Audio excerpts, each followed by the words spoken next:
I'm sorry, Dave. I'm afraid I can't do that. Je vais lui faire une offre qu'il ne pourra pas refuser. Can she be late for her cinema show? Antoine Doinel, Antoine Doinel, Antoine Doinel, Antoine Doinel, Antoine Doinel, Le monde se divise en deux catégories. Ceux qui ont un pistolet chargé et ceux qui creusent. Toi, tu creuses. Parlez-vous, con de mime! Je suis un homme. Ah, personne n'est parfait. J'aime l'odeur du napalm mon petit matin. Vous avez de la pâte? Vous avez du sucre? Alors avec la pâte, vous faites une crêpe puis vous mettez du sucre dessus? La mer suce des queues en enfer. And I am the best film director in the world.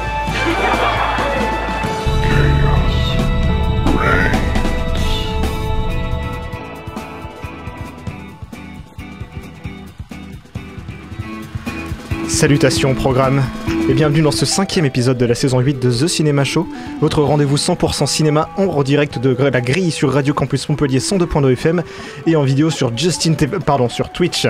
Moi c'est Hugo et j'ai l'immense plaisir de passer la prochaine heure en votre compagnie. Évidemment, je ne serai pas seul pour accomplir la lourde tâche de revenir sur l'actu ciné de la semaine, puisque je serai accompagné de mes cyberchroniqueurs, ils sont au nombre de 4, et ce sont tous des programmes prêts à animer cette émission aussi bien que le feraient des coureurs de Light Cycle. Mon premier programme est chargé cette semaine de rassembler les informations les plus pertinentes de la semaine passée. Son sens de la recherche est quasiment aussi avancé que son expérience. Ce soir, Jonathan sera un peu notre lycos. Comment ça va, Jonathan? T'aurais pu donner un nom grec comme les autres, ça aurait été sympa. Okay. Ça va. Bon bah cool.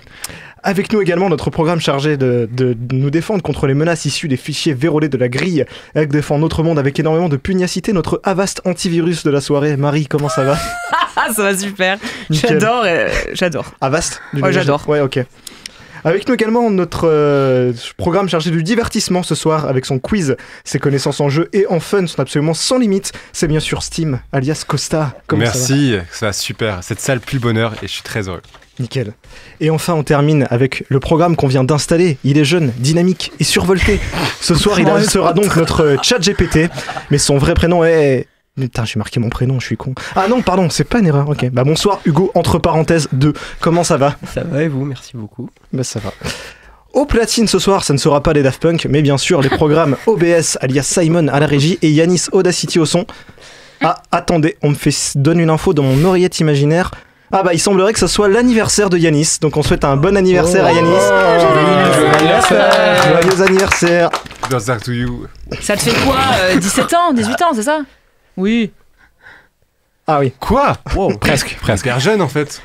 Bon, revenons à nos moutons de nitrate de cellulose. Ce soir, étonnamment, un seul film au programme, mais qui parle de Jean-Luc Godard qui fait de la cybermoto dans un chantier nucléaire.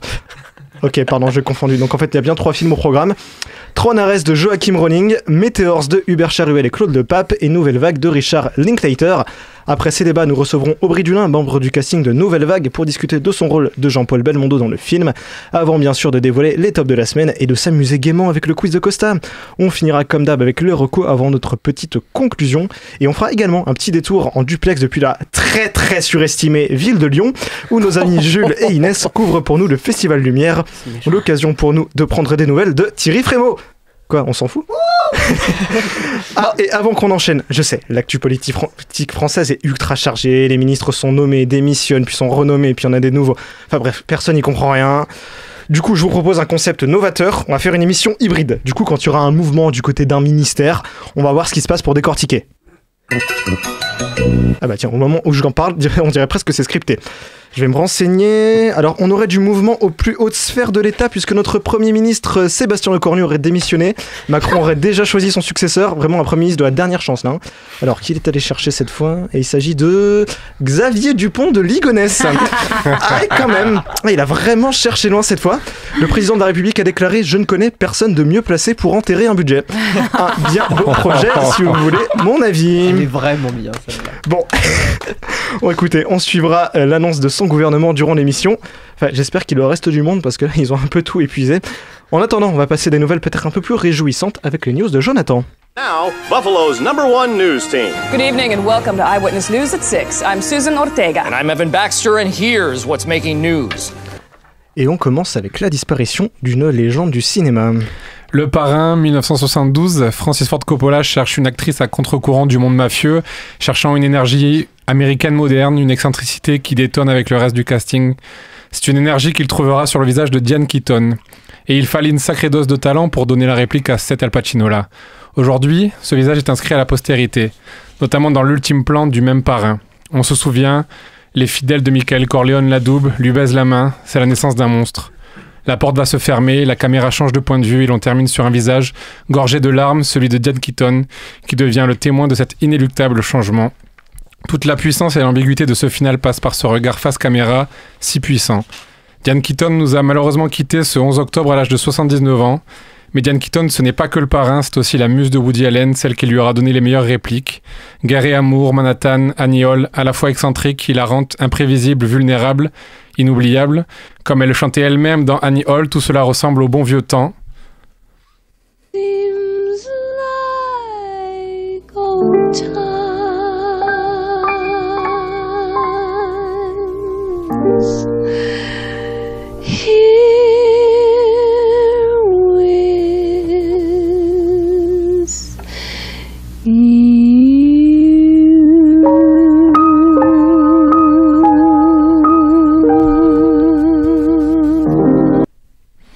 Et vous, chers amis, quel est votre souvenir de Diane Keaton ? Batman. Batman ? Bah ouais, il a pas dans Batman. Quoi ? Je suis pas sûr. Yeah.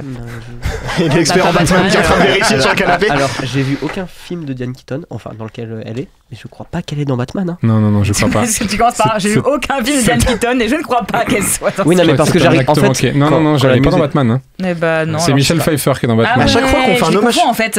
À chaque fois qu'on fait un hommage funèbre, on finit par dire une connerie, un truc qui manque plus de respect. On récupère ce moment et on l'oublie. Ouais. Non, bah si, bah le Parrain quand même. Le je Parrain, crois que c'est un génial. des trucs que j'ai, de mes meilleurs souvenirs avec elle au cinéma, quoi. Bah elle est quand même dans une des sagas les plus cultes du cinéma aussi. Bah, la saga, je pense, la plus culte du cinéma. Ouais, l'une des sagas. Et puis aussi, on a un autre décès aussi cette semaine, puisqu'on a appris hier que Drew Struzan était décédé. Donc pour ceux qui ne voient pas qui c'est le dessinateur qui a signé des affiches aussi cultes que celles de Star Wars, de Harry Potter, de Retour vers le futur, de Indiana Jones. Voilà, qui est un dessinateur d'affiches légendaires et on l'a perdu hier. Il y avait une super expo sur lui à Lyon justement, au musée du cinéma et de la miniature. C'était incroyable. C'est toi qui lance cette transition. Non, c'est toi. Ah oui, c'est vrai. Un réalisateur oscarisé annonce son prochain film. Un petit fail. Il nous avait tous conquis et attendrait avec son petit chat noir parti dans une grande aventure. Vous avez deviné que je parle de Flo. Eh bien, Jeans Zilbalodis a révélé avoir bouclé le scénario de son prochain film. Ça s'appellera Limbo. Et ce projet marquera une étape inédite dans la carrière du réalisateur puisque ce sera la première fois que le cinéaste letton travaillera avec des dialogues, donc avec de vrais acteurs de doublage. Pas plus d'informations sur l'histoire et les thématiques pour l'instant. On pensait en avoir fini. Et non, Hugo Disney ne veut pas lâcher l'affaire avec les remakes live des classiques d'animation. Après l'échec cuisant de Blanche-Neige sorti en mars dernier, Disney semblait revoir sa stratégie, mais c'était sans compter sur le succès monstre de Lilo et Stitch, et c'est un peu plus d'$1 milliard. On sait que Vaiana Live est déjà dans la boîte. Cette fois, c'est au tour de Réponse de suivre. Évoqué de longue date, le projet avait été mis en pause indéfiniment en début d'année, mais il est désormais de nouveau en développement, et Scarlett Johansson serait en discussion avancée pour y tenir un rôle principal. Elle ne sera pas Réponse, mais la mère Gothel, la sorcière manipulatrice qui retient la princesse dans sa tour. Disney espère ainsi surfer sur l'attachement des fans de la princesse qui avait généré pas moins de $2,6 milliards de ventes de produits dérivés. Il y a quelque chose qui me dit qu'on n'en a pas encore fini avec ces conneries. Le cinéma français tire la sonnette d'alarme. Et oui, les salles obscures françaises traversent une zone de turbulence. Selon les derniers chiffres du CNC, la fréquentation a chuté de 15% depuis le début de l'année et même de 27% par rapport à la moyenne d'avant Covid. Et les 4 derniers mois de mai à août ont été catastrophiques. Moins 25% de spectateurs. Résultat, 9 mois consécutifs de baisse, du jamais vu depuis la pandémie. Cette crise touche tout le monde, des petits cinémas indépendants aux géants du secteur comme Pathé ou UGC. Et c'est d'autant plus surprenant que 2024 avait été une année record portée par des cartons comme Un petit truc en plus, Le Comte de Monte Cristo ou encore vice-versa. Face à cette situation, le CNC a dégainé un plan d'urgence inédit présenté en septembre à Deauville. L'objectif est d'injecter de la trésorerie immédiate dans les circuits les plus fragiles. Les bénéficiaires seront les exploitants indépendants au bord de la faillite et particularité intéressante, Ces aides ne viendront pas de l'État, mais d'un fonds interne alimenté par les recettes de billetterie. En clair, ce seront des avances remboursables prélevées sur les économies du secteur. Pour Richard Party, président de la Fédération nationale des cinémas français, la situation est critique, je le cite. Nous sommes dans une période très difficile, je n'avais jamais vu une crise aussi longue et sévère. Il nous manque entre 15 et 20 millions de spectateurs, confie-t-il. La fédération reçoit d'ailleurs des témoignages inquiétants d'exploitants. Certains nous disent « je n'y arrive plus, je vais devoir déposer le bilan ». Les plus touchés sont ceux souvent qui avaient lourdement investi avant la pandémie, quand le marché semblait encore prometteur. Mais même les grands groupes ne sont pas épargnés. Pathé et UGC ont récemment ouvert leur capital à de nouveaux investisseurs comme Rodolphe Saadé au Canal+, signe que le secteur cherche à respirer. Leur arrivée prouve qu'ils croient encore au cinéma, mais cela montre aussi que la situation est tendue pour tout le monde, résume le même Richard Patry. Avec une fréquentation estivale en chute libre et un réseau de 2000 salles à préserver, le CNC joue aujourd'hui une partie décisive pour sauver la diversité du cinéma français. Est-ce que vous pensez, vous, que c'est une mauvaise passe ou il y a de quoi être encore plus inquiet pour le cinéma français ? L'année n'est pas encore finie, je pense. Il reste pas mal de grosses sorties. Il y a Kaamelott qui a un potentiel, puisque 2 millions d'entrées en Covid pour le premier volet. Et il y a Avatar aussi qui arrive, donc peut-être ils vont essayer de se rattraper. Perso, moi j'ai peur. Ah oui. Franchement, ouais. Ça commence à m'inquiéter en fait.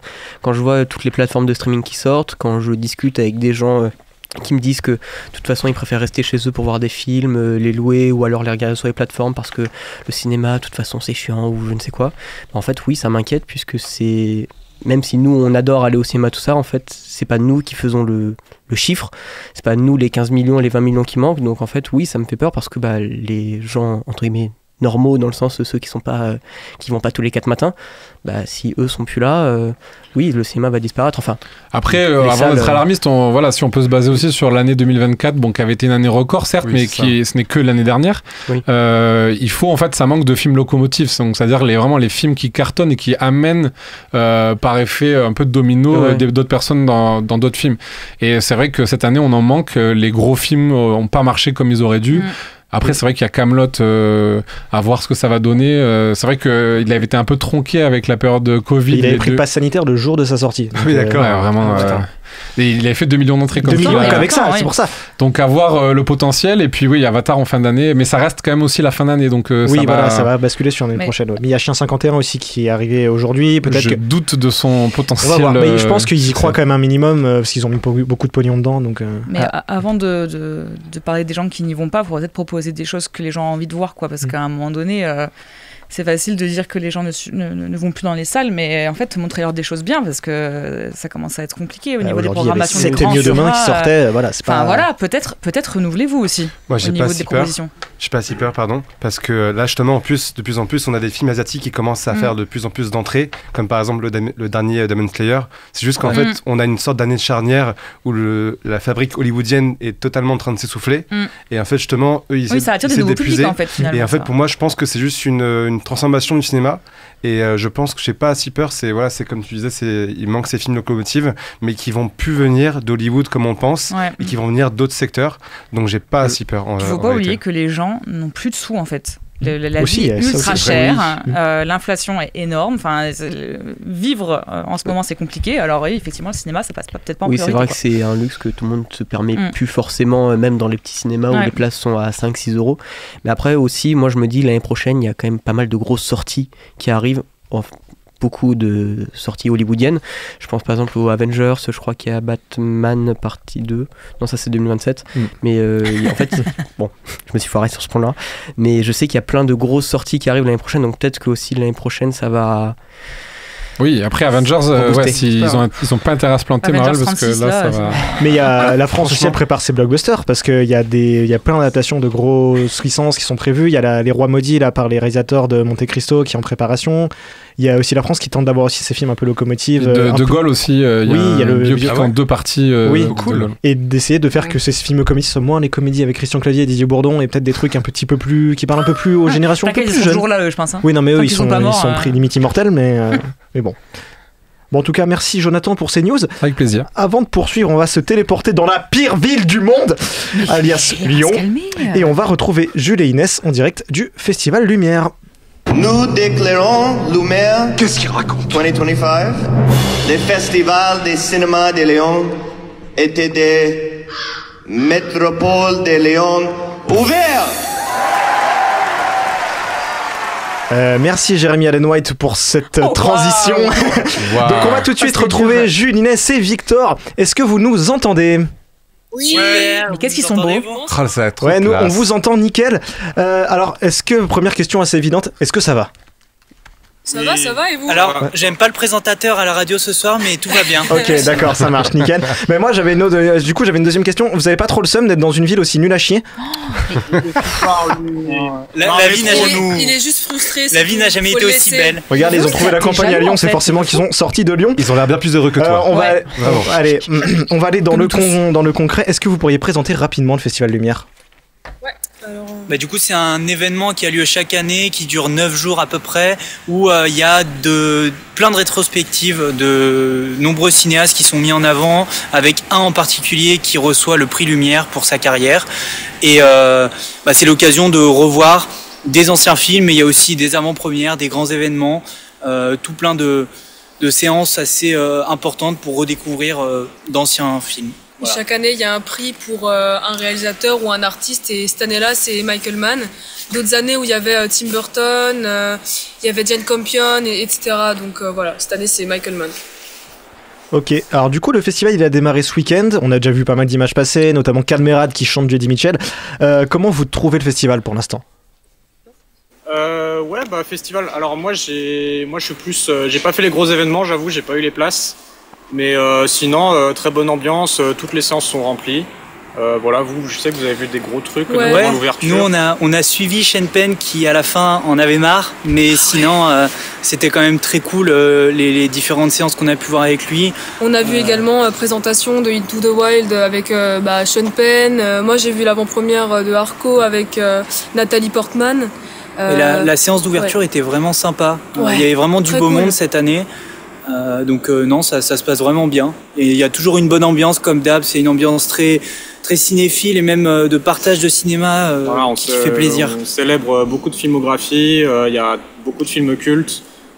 Moi, perso, là, en petit événement un peu spécial, moi, j'ai pu voir Chouki qui a présenté Millennium Mambo pour la restauration en 4K. Et plein d'invités à chaque séance, c'est très cool. Bon, vous avez déjà un peu résumé ce à quoi vous avez assisté, mais du coup, c'est quoi les trucs qui vont le plus marquer, les séances que vous avez beaucoup aimées pour l'instant ? Alors, pour nous deux, moi je dirais que pour l'instant, parce que demain on va voir Michael Mann, moi personnellement en masterclass, et le soir pour la remise des prix. Je pense que ça va vachement nous marquer, mais sinon là pour l'instant c'est vraiment la présentation avec Sean Penn de Into the Wild, parce que au culot, on a réussi à s'infiltrer avec la presse photographique, audiovisuelle devant, et donc on a de super belles photos de Sean Penn hyper proches. Je pouvais toucher ses pieds. Et moi, Nathalie Portman aussi, j'étais super proche d'ailleurs. Mais non, mais mis à part ça aussi, moi je trouve que quand même pouvoir découvrir certains films qu'on n'a pas l'occasion de voir en salle, c'est quand même super bien. Hier, on a pu voir avec Inès quand Harry rencontre Sally, qui est très très peu diffusé depuis sa sortie. Et du coup, c'est quand même une chance inouïe de voir ce genre de film en salle. Donc c'est même les petites séances comme ça, elles sont hyper marquantes parce que c'est une chance folle. Et ouais, moi de mon côté, faut savoir que le Festival Lumière et l'Institut Lumière aussi ils sont assez experts au niveau de la conservation des films et de la restauration. Moi, par exemple, j'ai pu voir The Insider, donc Révélation en français de Michael Mann, et c'était diffusé via la bobine 35 mm originale carrément. Donc voilà. Et oui, sinon moi perso, la petite présentation avec Shoki, très sympa de la voir en vrai. Moi je me fais la filmo de Man et Wu, et voilà, c'est que des classiques quoi, hein, que voulez-vous. Ok, alors du coup c'est quoi la suite du programme, c'est quoi vos plus grosses attentes? C'est pas vous. Du coup Michael Mann. Michael Mann, vraiment remise des prix. Il y a la remise du prix, ouais. Et en vrai, on va voir au cinéma Coraline et l'étrange pouvoir de Norman, je crois. Bah ouais, les studios Leica, c'est en plus des restaurations du coup des films, donc c'est vrai que c'est très cool, et je sais que ça a fait très plaisir à Lucas qu'on aille voir Norman, donc voilà, on a hâte de faire un retour là-dessus. Ok. Vous avez raté Chabat ou il est déjà passé ou pas encore? Qui ça? Chabat. Ah, il est passé hier. Ah, d'accord. Il était Ouais, on a fait le choix de pas aller le voir. Il était là que une soirée, et on a décidé de rester pour aller voir. Moi, je suis allé voir une seconde fois Une bataille après l'autre et Jules est allé voir une avant-première avec. Moi, j'avais Tariq Saleh qui était là pour présenter les Aigles de la République en avant-première. Et c'était très sympa. Ok. Alors, c'est aussi un festival qui est pas mal connu pour son marché des films au format physique. Du coup, est-ce que vous avez fait des belles trouvailles ? Alors l'avantage, alors c'était compliqué parce qu'on y allait en début de journée. C'est que un jour, c'est que le dimanche, le premier dimanche, et il y a un monde dingue. Voilà, donc c'est compliqué. C'est un peu la guerre au début. On y est repassé en fin de journée et il y a toujours des trucs très sympas. Surtout que les prix sont très avantageux. Donc c'est vraiment l'avantage. Et puis on peut un peu parler avec les éditeurs, ce qui est quand même très sympa. On est face aux éditeurs même des DVD, donc c'est toujours une occasion vraiment cool pour trouver des DVD et échanger avec eux. Mais en tout cas, vous n'êtes pas venu me dire bonjour à moi. J'étais sur le stand de Rozoom, je tenais le stand avec Raphaël. Vous étiez où ? On est c'est ça, ouais. On avait 5 minutes à la fin. C'est une blague. Okay. Ouais. Il y en a qui ont des questions autour de la table ? Peut-être ? Non, allez. Bon, avant de finir, juste j'ai une dernière question. Durant votre séjour, vous voulez pas visiter une petite ville pas loin de Lyon, très populaire, multiculturelle, dans un département magnifique, avec de très beaux villages, une équipe de foot incroyable, un lieu de naissance d'un des meilleurs chroniqueurs de l'histoire de TCS ? Dites non. Villefontaine. Ah ouais. Bon, ok, c'est pas grave. Écoutez, merci Jules, Inès et Victor pour ce point sur le Festival Lumière. À bientôt. À bientôt. Et puis bonne fin de festival. Allez, on rappelle évidemment que les plus forts, c'est les Verts. Pendant ce temps, on va peut-être passer au débat de la semaine. Non, alors attendez, on a du mouvement du côté du ministère de l'Intérieur, puisque Emmanuel Macron et notre nouveau Premier ministre Xavier Dupont de Ligonnès ont choisi de nommer Tyler Durden. Donc on peut nommer n'importe qui en fait. Comment ils se justifient ? Ils ont dit quoi ? C'est parce que techniquement, il est déjà à l'intérieur. Ils ont juste le même humour que Maxime en fait. Bref, on va passer au débat de la semaine. Tu dégoûtes, frère.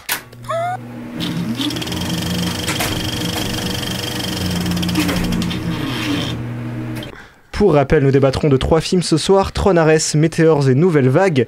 Et cette semaine, on commence avec un petit retour dans la grille, la frontière digitale, avec Tron Ares, 15 ans après Tron l'héritage qui faisait découvrir au monde le talent de Joseph Kosinski, réalisateur entre autres de Top Gun Maverick ou encore de F1 cet été. La saga virtuelle de Disney est de retour et cette fois on retrouve aux manettes Joachim Rønning, le réalisateur de Maléfique 2 et Pirates des Caraïbes 5. Bon, peut-être que le casting est mieux. J'arrête Leto. Bon, allez. J'ai peur, ils ont choisi qui pour succéder au Daft Punk ? Nine Inch Nails ? Bon, c'est pas mal. Bon, est-ce que ces nouvelles aventures entre réel et virtuel ont captivé nos chroniqueurs ? On voit ça juste après la bande-annonce.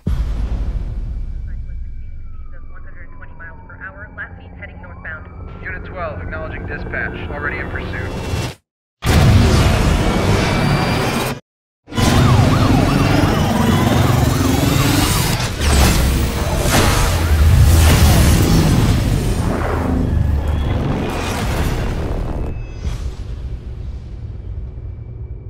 I'm looking for something. Something I do not understand.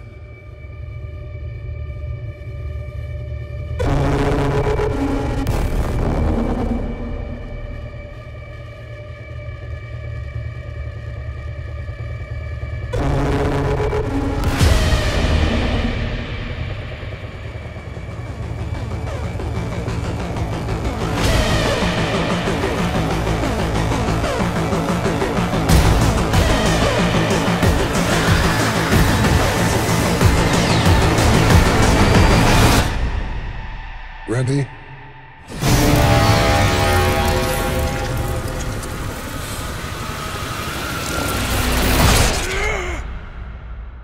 Because there's no going back.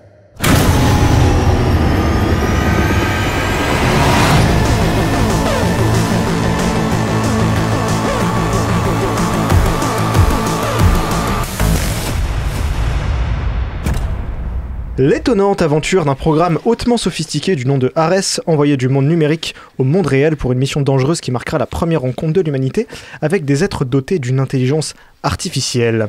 Au casting, Jared Leto dans le rôle de Ares, Greta Lee dans le rôle d'Eve Kim, Evan Peters dans le rôle de Julian Dillinger, Jodie Turner-Smith dans le rôle d'Athéna, Hassan Minaj dans le rôle d'A.J. Singh, Arturo Castro dans le rôle de Seth Flores, Gillian Anderson dans le rôle d'Elizabeth Dillinger, Jeff Bridges dans le rôle de Kevin Flynn et un caméo de Cameron Monaghan dans le rôle de Caius pour 2 plans. Alors Hugo, c'est toi qui commence. Oula. Qu'est-ce que tu as pensé de Tron Ares? Ne me tuez pas. Moi, j'ai beaucoup aimé. Voilà. Tu as le droit. C'est ok, c'est pas grave. Mais moi, je comprends. Moi, j'ai beaucoup aimé parce que, en fait, j'ai vu les 3 la même semaine. C'est-à-dire que j'ai vu Tron de 82, je crois, lundi dernier. J'ai vu Tron l'héritage le jeudi. Et le dimanche, j'ai vu Tron Ares. Donc, passes en fait, super jeudi. C'est clair. Ouais. Et en fait, du coup, j'ai tout enchaîné, donc j'ai tout qui est assez frais dans ma tête, et c'est pour ça que j'ai très vite comparé les 3 ensemble, et très facilement, même d'ailleurs, pour dire que Tron Ares est le 2e meilleur Tron. Voilà. Voilà. Mais moi, en fait, j'ai quand même beaucoup aimé, et même si je comprends qu'il y a des choses qui ne vont pas du tout, comme l'acteur principal, même si j'adore Morbius. Voilà. Mais en fait, globalement, moi, je trouve que c'est un bon film, et on passe un bon moment devant, quoi. Enfin, visuellement, c'est quand même assez beau, il n'y a pas à dire, voilà. Il n'y a pas un aussi gros gap visuel en termes de CGI comparé à Tron de 82 et Tron l'héritage, normal, parce que maintenant tout va si vite, mais autrement, en fait, moi j'ai quand même passé un très bon moment, et en plus la bande son de Nin, parce que je connais pas le nom du groupe en entier. C'est pas si long en plus. Ouais, c'est ça le pire. Oui, c'est en fait, wifi, frère. moi j'ai adoré, et puis dès que je suis remonté en voiture, je l'ai écouté. Ouais, et j'ai pas arrêté depuis. Je peux poser une question? Oui. C'est quoi le moins bon du coup pour toi? L'héritage. Aïe aïe aïe. Oh là là là là là là. Je sais que je me fais pas des amis en disant ça, mais en fait, alors je vais expliquer pourquoi. Parce que, bon, déjà on est tous, je pense, d'accord pour dire qu'on regarde pas les films Tron pour les histoires. Ça dépend. Moi, je n'ai vu aucun des 2 autres. J'ai vu que celui-ci. Donc, mais en fait, moi je trouve que Tron premier du nom, c'est une révolution cinématographique normale, les premières images de synthèse et tout, incroyable. Visuellement, pour 82, c'est fou, et même encore quand je le vois, enfin quand je l'ai vu du coup pour la première fois lundi dernier, j'ai trouvé ça quand même très beau. Et effectivement, ça fait vieux, ça fait jeu PS1 moche. C'est rétro. Oui, voilà, c'est rétro, mais ça a un charme indéniable. Et moi, j'ai trouvé ça génial. Tron l'héritage, je me suis emmerdé comme pas possible. C'est pas possible de dire ça. Si, je suis désolé, je me suis emmerdé comme pas possible. C'est ok, mais c'est pas possible. Voilà. Et en fait, j'ai trouvé que, même si, comme je disais, on regarde pas les films Tron pour les histoires, moi en tout cas, j'ai trouvé que Tron l'héritage, c'était celui qui avait l'histoire qui était la plus ennuyante et qui était la moins intéressante. Genre, c'est... Voilà. Bon, Marie, tu veux peut-être enchaîner? Parce que t'as l'air délétère, donc... Alors, moi, je vais faire partie de la team qui n'ont pas tant apprécié Tron Ares que ça. Mais je fais aussi partie de la team qui adore Tron Legacy, mais aussi parce que je l'ai vu jeune. C'est un film un peu doudou pour moi. Et l'univers de Tron, je le trouve génial. Je trouve que ça donne lieu à plein d'expérimentations. Tu peux tout faire avec ce type d'univers. Et ce qui était bien dans Legacy, c'est que comme tu es à l'intérieur d'une grille, il pouvait se passer plein de choses. Et on n'avait pas besoin d'avoir... les règles, elles explosaient dans ce genre d'histoire. Et là, on arrive dans Tron Ares, et c'est le numérique qui vient dans le monde réel. Et là, je trouve que c'est là que ça planche. En tout cas, ça se casse la gueule là, parce que quand tu viens dans le monde réel, ça nécessite d'intégrer des règles à comment ça fonctionne. Et en fait, le film, soit il n'en met pas, soit il en met et il les casse tout de suite derrière. Et nous, on est là en mode, mais je comprends pas du coup, pourquoi ça fait ça là et pas ça là. Ouais. Par exemple, Jared Leto qui donc joue le programme Ares, qui dès le départ a de l'empathie, il connaît plein de choses, parfois il est un peu robotique, parfois il est empathique, parfois il... Tu dis, mais pourquoi? Expliquez-nous pourquoi ce programme, il est devenu... je sais pas, il rompt ses chaînes, quoi, on va dire. Pourquoi? On sait pas. La pluie, oui, la pluie, super, prenez vos parapluies, bon d'accord. Il fait de l'humour alors que c'est censé être un programme, les autres sont pas comme lui, les choses qui arrivent dans le monde réel, qui sont numériquement créées, s'ils arrivent au bout de leur durée de vie, elles meurent, quoi, elles se désagrègent, mais si tu les tues, elles se désagrègent pas, elles se désagrègent une fois que le temps de vie...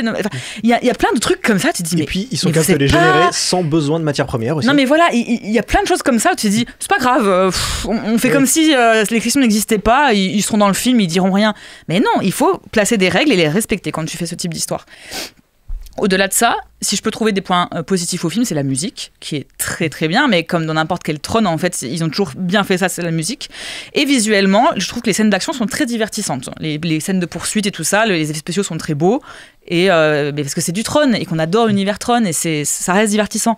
Mais putain, Jared Leto, mais pourquoi ? Moi, je me demande encore pourquoi ce mec est engagé dans des films. Surtout chez Disney. Je ne comprends pas. Ce mec ne joue pas bien. Je suis désolée de vous le dire. Et en plus, je vais faire un trigger warning. Il est accusé de beaucoup d'agressions sexuelles. Donc à un moment donné, arrêtez d'embaucher arrêtez d'embaucher des gens problématiques. Taré. Voilà. Et taré. Ah, c'est un taré. Oui. Voilà. À côté de ça, j'adore Gillian Anderson. On la voit 5 minutes à tout péter. Voilà. Evan Peters, je l'adore. Son personnage. Mais mec. En fait, si t'étais un minimum intelligent, le film n'existerait pas parce que juste, je déteste les films où les personnages sont juste idiots. Tu es idiot, mec. C'est tout. Tout ce qui se passe, ça n'a pas de sens. Un humain normal ne réagirait pas comme ça. Et à côté de ça, toutes les métaphores, les noms grecs pour dire le dieu de la guerre, qui en fait rompt ses chaînes, il veut pas faire la guerre, nani nana. L'oranger qui naît dans l'Arctique, c'est un peu Ève et la pomme, elle a la connaissance. Beau, moi, je trouve ça beau. Hein. Ok, c'est j'ai compris. Voilà. Stop, on arrête. Je vais me faire foutre. Et puis, encore une fois, je pense qu'il y a une volonté, peut-être avec bonne intention, de mettre des super actrices avec des personnages femmes fortes, deux femmes fortes plutôt. Et en fait, à la fin, c'est Jared Leto qui casse tout. Et tu fais, bon, bah, c'est bon, vous me faites chier, en fait. Voilà. Désolé. Alors en face, est-ce que vous avez apprécié ou pas trop ? Moi, j'ai vécu une expérience très originale de dissociation sensorielle où mes oreilles kiffaient le film et mes yeux pleuraient. Non, c'était... Par quoi commencer ? Je comprends pas déjà l'idée de déterrer cette franchise 14 ans après pour justement, voilà, le truc qu'on a vu mille fois à Hollywood, c'est renverser le concept, c'est-à-dire tu crées un monde sympa, intéressant, etc. Et on s'est dit, tiens, si on va faire intervenir ce monde-là dans le monde réel. Oui, bon, Spielberg l'a fait avec Jurassic World. C'est ça, c'est la promesse métatextuelle du film, elle a dépassé de 30 ans déjà, donc... Exact. Et puis surtout que l'intérêt de Tron, c'est d'être dans la grille. On s'en fout que la grille vienne à toi. Exactement, ce que tu dis, c'est qu'en fait, il y a plein de règles en fait qu'ils ne respectent pas et ça n'a aucun sens. En fait, tu perds l'intérêt même visuel des deux premiers. Où moi, je trouve, je suis pas un immense fan non plus de Legacy, mais j'ai quand même une affection particulière pour le film. Où Kosinski avait réussi à mettre une vraie ambiance, travailler sur le contraste, sur le mouvement. Il y a un vrai travail de mise en scène et d'immersion dans ce monde-là que je trouve très intéressant et que je trouve complètement absent de celui-là. Alors, peut-être que au niveau des effets visuels, ça reste quand même correct, mais je trouve que soit le montage, le découpage, les scènes d'action sont hyper mal montées. Moi, je trouvais ça, mais genre illisible. Les scènes de baston à la fin, je comprends rien. Et vraiment, du coup, j'étais atterré. En fait, je ne comprends pas déjà l'intérêt parce que là, on est en train de voir que le film est en train de faire un four. Quelle surprise. Et je ne comprends pas du coup l'intérêt d'avoir ressorti ça pour en plus le donner aux mains de quelqu'un qui a fait donc qui a commis plutôt, j'ai envie de dire c'est des crimes de guerre ce stade. Bandidas, Maléfique 2 et Pirates des Caraïbes 5. Donc c'est un spécialiste des suites de franchises qui ne fonctionnent pas. Et oui, on a parlé. Pardon, mais on a parlé, mais en fait aussi il y a un manège du coup Tron qui marche bien à ce qui paraît, et du coup c'était aussi peut-être, je pense qu'il y a aussi une manière de surfer un peu et puis les gamins qui ont grandi avec l'héritage étaient en âge d'être nostalgiques pour le film. Oui, mais justement, vous nous avez pourri notre franchise. Oui, voilà, merde. Oui, mais c'était le risque. Mais pour revenir sur ce que tu disais, le fait que le monde numérique vienne dans le monde réel, ils en parlent déjà en plus dans le 2. En fait, c'est un peu la suite logique des choses, puisque je crois que dans le 2, justement, ils disent que c'est tellement avancé que bientôt ce sera le monde numérique qui viendra dans le réel. C'est soit dans le 2, soit dans le 1, j'ai un énorme doute. J'ai plus souvenir de ça, mais je sais vraiment, pour le coup, moi c'est assez frais. Oui, c'est vrai. En fait, je sais vraiment que du coup, c'est pour ça que moi ça m'a pas trop choqué non plus. Enfin, ça m'a pas. Non, c'est pas que ça me choque, c'est que c'est une astuce scénaristique qui, du coup, en plus, je trouve ne. Oui, mais après, niveau astuce scénaristique, on peut très bien parler que dans les 5 premières minutes, ils disent en fait, le fils de Flynn. Il est plus là. Sam, excusez-moi. J'ai trouvé que c'était vraiment genre. Oui, non, pardon. Il a disparu et après on n'en parle plus du tout de ce mec, Gareth Edlund, je sais pas, respectez-le un petit peu, merde. Bon, après, il a pas une carrière, ça, bon, ceci dit, dans les films Hollywood, évacuer des pistes de scénario comme ça, on connaît. Oui, mais quand tu vois la fin du film, tu te dis. Bah en fait finalement peut-être que c'est important, on sait pas. Enfin. Non mais puis même il y a juste des personnages qui servent à rien. Gillian Anderson, je sais pas ce qu'elle fait là. J'adore cette scène. Pour moi, la pire scène, c'est la scène où elle débarque au moment où il y a tout le danger. On dirait un vaudeville. C'est dis donc, je rentre au moment. Mon Dieu. Alors qu'elle est géniale. Elle a rien à jouer et c'est terrible. Enfin vraiment, tous les personnages sont insipides. Genre ils n'ont aucune profondeur, leurs enjeux sont nuls. Et puis Jared Leto, oui, bon, ça, au-delà de l'aspect problématique, c'était un bon acteur auparavant. Mais oui, je comprends là, pas ce qui lui est arrivé. Il est d'une fadesse. Et puis alors, je veux, pour ceux qui veulent pas se faire spoiler, bouchez-vous les oreilles, 3, 2, 1, 0. On montre une affiche de Morbus derrière. Quel enfer. Voilà, terminé comme sur sa moto dans un pays d'Amérique latine, genre à faire le cliché du gringo qui se reconnecte à la vie, à la réalité. Non mais sans déconner, le quoi, monde n'est pas prêt pour moi, mais moi je suis prêt pour le monde. Ouais, ça par contre c'était vraiment nul. Stop. C'est ça. Non mais c'est une franchise que j'appréciais beaucoup sur les 2 premiers. Je trouve qu'il y avait une vraie cohérence, etc. Et voilà, j'espère, et d'après ce que j'ai vu des chiffres, ça a l'air de confirmer, j'espère que ça va se cracher suffisamment pour qu'il le laisse tranquille à jamais. Ou si refaites une série animée, c'était pas mal. La série animée, ceci dit, était très chouette. Oui, non mais voilà. Mais apparemment, ce qu'il disait, c'est qu'ils voulaient arrêter au cinéma. Donc peut-être qu'ils vont continuer la franchise ailleurs, mais bon, peut-être avec des trucs bien. Ah oui, j'avais noté que sur Jared Leto, on était sur un home run infâme. Suicide Squad, House of Gucci, Morbius. Mais oui, mais qu'est-ce qui se passe dans sa vie à lui? Par contre, Morbius, je défendrai ce film corps et âme. Alors là, comment tu peux passer de Requiem for a Dream et Mr. Nobody à cette carrière-là? Je comprends pas ce qui lui arrive. Et juste Jeff Bridges, mais il est pas heureux d'être là. Oui, non, mais... Il en peut plus, c'est pas possible. J'adore la scène où il débarque, genre il était en peignoir chez lui. Mais tellement, mais mon Dieu.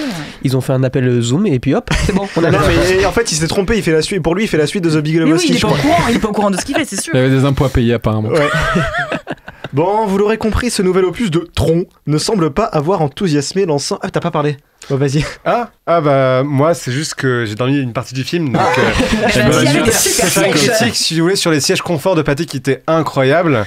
Et par contre, vous avez pas parlé de Greta Lee, parce que moi je suis venu, enfin si j'ai voulu voir ce film, c'est surtout pour Greta Lee parce que Past Live, un de mes films préférés. Bah oui, mais la pauvre. Hein. Et déçu simplement. Oui. Et Jared Leto qui essaie d'imiter un tonton qui veut faire le robot. C'est trop ça. Elle a aucun enjeu, Greta Lee, mais vraiment la pauvre. Mais aucun enjeu. On s'en fout, ouais, totalement. Bon, vous l'aurez compris, je refais ma blague. Hein. Cette nouvelle opus de Tron ne semble pas avoir enthousiasmé l'ensemble de nos chroniqueurs, sauf le mec sur le canapé derrière qui met 5 étoiles dès qu'il voit un projo s'allumer. Mais ça compte pas. Ceci dit, il y a bien un point qui nous met d'accord, hein, c'est la bande originale de ce film par Nine Inch Nails. Et pour notre première pause musicale, je vous propose qu'on s'en écoute un extrait avec As Live As You Need Me To Be.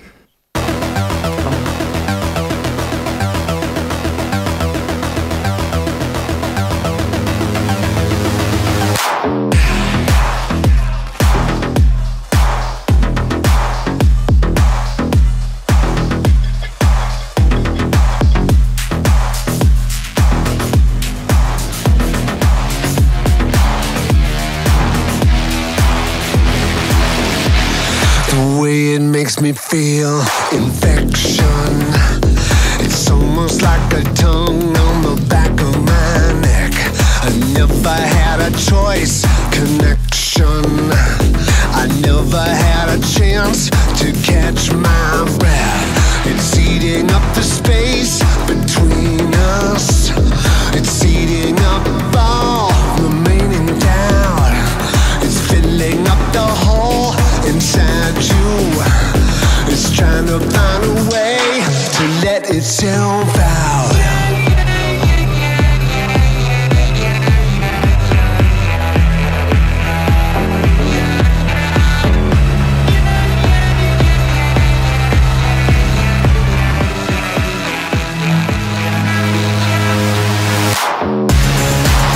Give me something to believe in.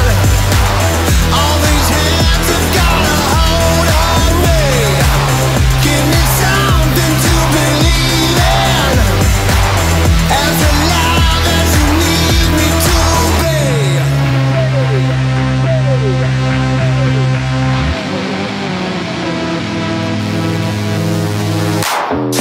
Always gonna go this way, there's no turning back. Never any other way, there's no turning back. Everything for a reason, everything for a reason, everything for a reason, everything for a reason.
Et voilà, avec cette pause nous a requinqué. On va pouvoir rattaquer l'émission, peut-être avec un programme plus cinéphile. Priorité au direct, un nouveau ministre a été nommé au gouvernement et il s'agit cette fois du ministère de la fonction publique qui sera assuré par Flash, le paresseux de Zootopie. J'ai beaucoup trop de blagues, pas assez de temps, donc on va enchaîner avec Météors, le nouveau film d'Hubert Charuel, réalisateur de Petits Paysans, qui revient cette semaine avec Météors, sélectionné en Un certain regard au dernier festival de Cannes. On s'y plonge tout de suite. L'alcool vous est au-dessus. Donc avec le cannabis, le permis, c'est au revoir. Quoi? Autre chose. Arrête. Une personne vous accuse du vol de son chat. Mec, qu'est-ce que tu fais? Il est extrêmement moche, impossible qu'il me ressemble, c'est impossible que c'est moi ça. Il y a un collet GPS en dessous les... Jette-le par la fenêtre! Attention là! T'as encore des poils là, regarde sur ton blouson. Je me suis coupé les cheveux, on a les mêmes cheveux, je suis blanc vénitien. Vous comprenez la gravité des faits? Vous pouvez partir en détention là, aujourd'hui, maintenant. Mais non, moi non, je vais pas en prison. Mon piquet, tu veux que je te sers un verre de Sky? Viens! Arrête, stop! Vous avez des hobbies? Oh, moi j'aime les animaux. On va partir à La Réunion s'occuper des chiens dans un chenil. On a besoin d'un contrat de travail. Tu penses que tu pourrais nous prendre avec toi sur les chantiers? D'analyse toxicologique propre, d'accord? Vous avez 6 mois pour faire vos preuves. Bienvenue, Agence nationale de gestion des déchets radioactifs. On prend pas de radiation là. Ça craint rien. On a ça de La Réunion. Les gars, venez! Dan, arrête! Je vais glisser! Arrête, toi! Tu vois rien dans la tête des gens, tu vois rien. Tu vois zéro. Je veux plus, j'y arrive plus, c'est tout. Faut que tu t'engages à plus faire travailler Daniel. Tu crois que ça va aider Daniel, ça? Ce qui va l'aider, c'est qu'on se barre d'ici. Vous allez jamais vous barrer d'ici, tu le sais très bien. T'es jaloux de nous, en fait. Tu vois, je suis jaloux de vous, moi. Je suis jaloux de vos chiens pourris et de vos poissons, c'est super.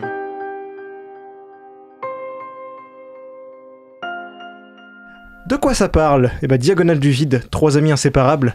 Tony est devenu le roi du BTP, Mika et Dan les rois de rien du tout. Ils ont beaucoup de rêves et pas beaucoup de chance.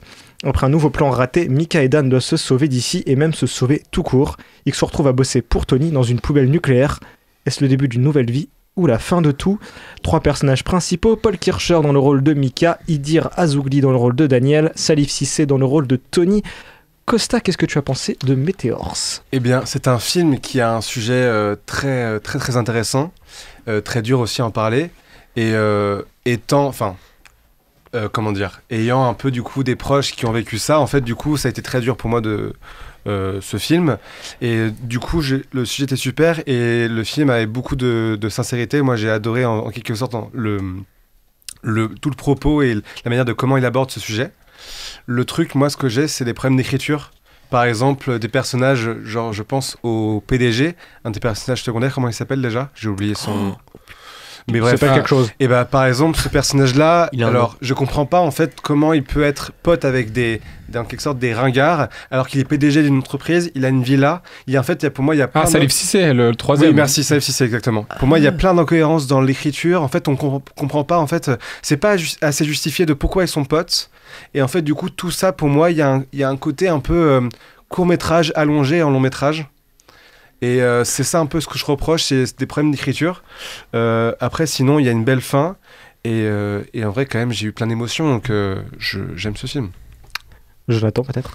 C'est un film, en fait, je vois tous les dysfonctionnements, tous les problèmes d'écriture, les comment dire, racolages, on va dire. Mais j'ai une profonde sympathie, en fait, beaucoup d'émotions aussi pour le film, et notamment sur la question du lien d'amitié qui lie les deux personnages. C'est le truc en fait, je pense, le film aurait dû d'ailleurs plus se concentrer sur ça. Même si en fait je vois 2 films dans l'un et je trouve que les 2 films sont super, mais les 2 films ont du mal à cohabiter ensemble. À la fois cette relation d'amitié qui est complexe avec l'autodestruction du meilleur ami, etc. Et l'autre partie où le film social avec cette espèce d'énormes blocs de béton qui détiennent des déchets nucléaires. Et c'est vrai que ça pourrait faire juste un film d'horreur, rien que rester là-bas, quoi. On voit rien, c'est les mêmes. Enfin, je veux dire, tout est symétrique, vide. Quelle est la vie de ces gens C'est super oppressant. C'est hyper oppressant. Moi, je me sentais mal à l'aise. Et on pourrait, du coup, je trouve que voilà, ces deux films cohabitent mal ensemble, mais les deux sujets sont super intéressants. Mais j'avais quand même une attache émotionnelle assez forte, notamment sur le personnage de Eddie Razougli. C'est vrai que c'est dans le cinéma, on le traite, mais il y avait une manière assez fine de traiter l'écorché vif qui est dans une logique d'autodestruction et dans laquelle en fait on ne peut rien faire. Et j'aime bien le rapport du personnage principal avec celui-ci où en fait on peut pas faire grand chose et il y a une logique il y a cette logique d'incohérence en fait du personnage qui va faire des choses qui n'ont pas de sens, qui vont contre sa santé, qui vont contre son intérêt, mais il va le faire quand même parce qu'il y a une logique d'autodestruction et j'aime beaucoup comment le film tisse cette relation entre les deux et j'avais envie de rester plus là-dedans que dans l'autre, même si je trouve que vraiment tout ce qu'il traite est intéressant en termes de thématique. Marie. Je ne l'ai pas vu. Ah, pardon. Mais ceci dit, si je peux me permettre, il serait pas co-réalisé avec Claude Lepape. Claude Lepape, effectivement, oui. Voilà. Je l'avais noté, je l'avais dit en début d'émission, mais en fait, rétablir la vérité. Non, mais parce que je l'avais vu passer sur le programme de Cannes et déjà à l'époque il n'y avait pas Claude Lepape, elle a été rajoutée après. C'est un peu bizarre et c'est en collaboration, donc je sais pas trop ce que ça veut dire, mais en tout cas elle a aussi écrit le film. Hugo, qu'est-ce que tu en as pensé? Bah moi j'ai quand même bien aimé. Alors quand j'ai vu le film, je suis sorti quand même mitigé du film. Je me suis dit, waouh, ok, bon, d'accord. Mais un truc qui m'a marqué dès le départ, c'est justement ce lien d'amitié. En fait, c'est pas juste des potes, on dirait vraiment un couple. C'est-à-dire que l'un essaye de tirer les deux vers le haut et l'autre dit, non mais mec, 15 000 balles, go fast. Vas-y, on va en bas, on s'en fout. Et j'ai beaucoup aimé justement ce lien qu'ils ont. Après, oui, il y a des choix que je comprends pas trop de la part de je sais plus comment il s'appelle. Hubert, le réalisateur? Non, le perso principal. Tu l'appelles Hubert, toi? Non, mais c'est celui qui essaye de tirer les deux vers le haut, justement. Mika, merci. Il y a des trucs qu'il a fait, j'étais en mode d'accord, ok, si tu veux. Je suis d'accord avec toi, il y a un problème. Pourquoi tu fais ça? Et pour revenir sur ce que tu disais sur pourquoi les trois sont potes, en fait, moi, je sais pas pourquoi, mais j'en ai conclu qu'ils devaient être potes de bien avant qu'il ait déjà son entreprise de BTP, tout ça et tout. Et je pense qu'en fait, justement, c'est ce truc de se dire, de base, on était un groupe de 3, puis il y en a un qui a réussi, 2 qui ont stagné, qui se sont mis dans la merde tout seul. Et puis, il y a toujours Dan qui essaye de toujours plus, en fait, se foutre dans la merde parce que l'autodestruction, tout ça. Et l'autre, à côté, il y a Mika, en fait, il est entre les deux. Il est entre les deux, c'est mes potes. Je les adore tous les deux, même s'il préfère Dan, ça se voit. Mais en fait, qu'est-ce que je fais? Genre, est-ce que je me rapproche plus du patron ou de Dan? Et en fait il est coincé entre les deux, il essaye de tout faire bien mais il fait un peu les choses mal en faisant des choix stupides et la fin m'a mis les larmes aux yeux quand même. J'étais en mode mais justement en fait c'est là où le problème, c'est que comment dire, donc ils font plein d'actions incohérentes parfois. Le problème c'est que j'ai l'impression que parfois ces actions ont été justifiées pour avancer dans le scénario et non pas parce que le personnage aurait fait ça logiquement. Je pense par exemple au moment où le Mika du coup vous savez, il parle avec le patron dans la villa là, et que du coup il se commence. Ça, pour moi, ce n'est pas logique. Enfin, je peux comprendre qu'il est un peu énervé, mais ça, on dirait plus ça vient de nulle part en fait. Ça vient juste pour avancer, et c'est ça qui m'a fait sortir du film. C'est tous ces trucs là, on sait pas d'où ça vient en fait. Voilà. C'est pas assez justifié. Moi j'ai quand même trouvé le film bon. Il y a un truc que je n'avais pas dit, mais je trouve la photo très jolie. Il y a une espèce de grain très, très intéressant. On voit pas très souvent ça dans ces films un peu sociaux. Et non, je trouve ce rapport super intéressant, ces personnages, celui qui essaie de se détruire, celui qui essaie de l'aider, celui qui est un peu en retrait, mais qui quand même c'est ses potes, il va les aider. Non, j'ai bien aimé. Après, je trouve que le film est dur quand même un peu sur certains aspects à regarder parce que il est constamment déprimant. Enfin, en fait, à chaque fois que tu dis ils vont aller de l'avant. Non. Il y a un truc qui te remet. Et du coup, je trouve que ça peut être un peu dur à regarder psychologiquement parce que c'est vrai que c'est un peu étouffant quand même. Après, c'est intéressant. Le film aussi, il se place dans une nouvelle génération aussi de cinéastes qui parlent de ces zones périurbaines, rurales. Je pense aussi notamment à Chêne Lacasse, où on parle en fait de ces zones en fait où il y a une jeunesse qui ne fait rien de ses journées, qui est un peu abandonnée, qui n'avance pas, qui stagne, qui même recule, qui se détruit aussi. Après là, ils le mettent plus sur sur l'aspect d'autodestruction vis-à-vis de l'alcool, de la drogue, etc. Mais du coup, il y a quand même une mouvance de cinéma qui s'intéresse aussi à ces zones-là, et je trouve ça assez intéressant parce que ça raconte aussi beaucoup de la France d'aujourd'hui et aussi du monde capitaliste dans lequel nous vivons et qui produit ce genre de destin, on va dire. Il débunk. C'est vrai que maintenant tu le dis, en fait, Chien de la Casse et Météore, en fait, c'est les mêmes films, sauf qu'il y en a un qui est beaucoup plus déprimant que l'autre. Mais genre, par exemple, dans Chien de la Casse, le personnage de Raphaël Quenard, celui qui tire vers le bas, c'est Dan. Et à côté, Dog, c'est Mika, en fait. Mais c'est vraiment le même truc. Et ils ont un pote, justement, qui lui a réussi à son restaurant, tout ça et tout. En fait, c'est le même film, sauf qu'il y en a un qui traite le sujet. Qui va chercher un peu de lumière, il va vraiment mettre beaucoup plus de lourdeur, Météore en l'occurrence, mais il va vraiment mettre quelque chose de beaucoup plus. Je sais pas comment expliquer, mais malaisant un peu, où on se dit, on est mal quand on regarde le film. Là, tu parlais notamment de la scène où on voit les poubelles à détritus nucléaires. Incroyable, tellement je me sentais mal. J'étais vraiment dans la salle, j'étais au fond de mon siège, j'osais plus bouger et j'attendais juste que le plan change pour voir autre chose, parce que je me sentais comme Mika qui est perdu et qui se dit merde, je vais jamais retrouver la sortie, quoi. Il y a des petites idées de mise en scène qui sont assez intéressantes. Peut-être t'allais y venir. Mais non, mais vas-y, il parle bien plus. Oula. Il y a une scène limite qu'aurait pu piquer les As, mais de manière beaucoup plus dramatique. C'est quand les deux discutent et qu'en fond l'autre tombe dans le comment dire, dans le. Ça j'y ai pas cru. Ça se voit dans que ce tapis roulant. Oui, voilà, dans ce tapis roulant. Mais du coup, il y a un enjeu là dramatique qui joue dans le film. En fait, nous, on a les yeux rivés pour ce qui est en train de se passer. L'enjeu du premier plan n'a aucun intérêt pour nous. Et j'ai beaucoup aimé. Enfin voilà, il y a des idées quand même de mise en scène qui sont assez intéressantes à suivre. Moi, je pensais pas à ça. Je pensais en fait par exemple, au fond vert. Vous voyez, il y a quelques moments clés où en fait on voit donc le personnage de l'alcoolique avec un fond vert derrière, des palmiers, tout ça. Et ça, j'ai trouvé ça plutôt intéressant, des sortes de. Il y a pas mal en fait de scènes oniriques comme ça dans le film, et je trouvais ça plutôt intéressant qu'il y a ces petits passages là. En fait, on voit bien que le mec a essayé de chercher des choses pour raconter son histoire, et c'est ça aussi qui m'a plu, carrément. Ok, bon, merci chère chroniqueuse. On me fait signe que l'émission n'est toujours pas remise du débat sur Tronarès et qu'il nous faut quelque chose de plus cinéphile. Bon, pas que choix, on va parler de Jean-Luc Godard et d'À bout de souffle, avec le nouveau film de Richard Linklater, Nouvelle Vague, qui revient sur la production difficile de cette pierre angulaire de l'histoire du cinéma. Un joli garçon, une jolie fille. Paris, 1959. Une salle de sport, un réalisateur, une caméra, de la pellicule, un producteur. Une ingénue, des stars, de l'argent. Une belle américaine et une belle américaine. Rossellini. Merci pour la balade, Jean-Luc. Melville. On tourne ça comme une vraie interview. Bogart. Truffaut. Bon, je voulais voir si tout se passait bien. De l'aventure. Une cascade. Des policiers. Un flipper. Un café. New York Herald Tribune. Du pur génie. Un tournage. Je marche dans la rue, ce type me filme avec une caméra dans un triporteur de la Poste. Et je dis tout ce qui me passe par la tête parce que tous les dialogues seront doublés plus tard. Nouvelle Vague. Un film de Richard Linklater. Un film de cinéma.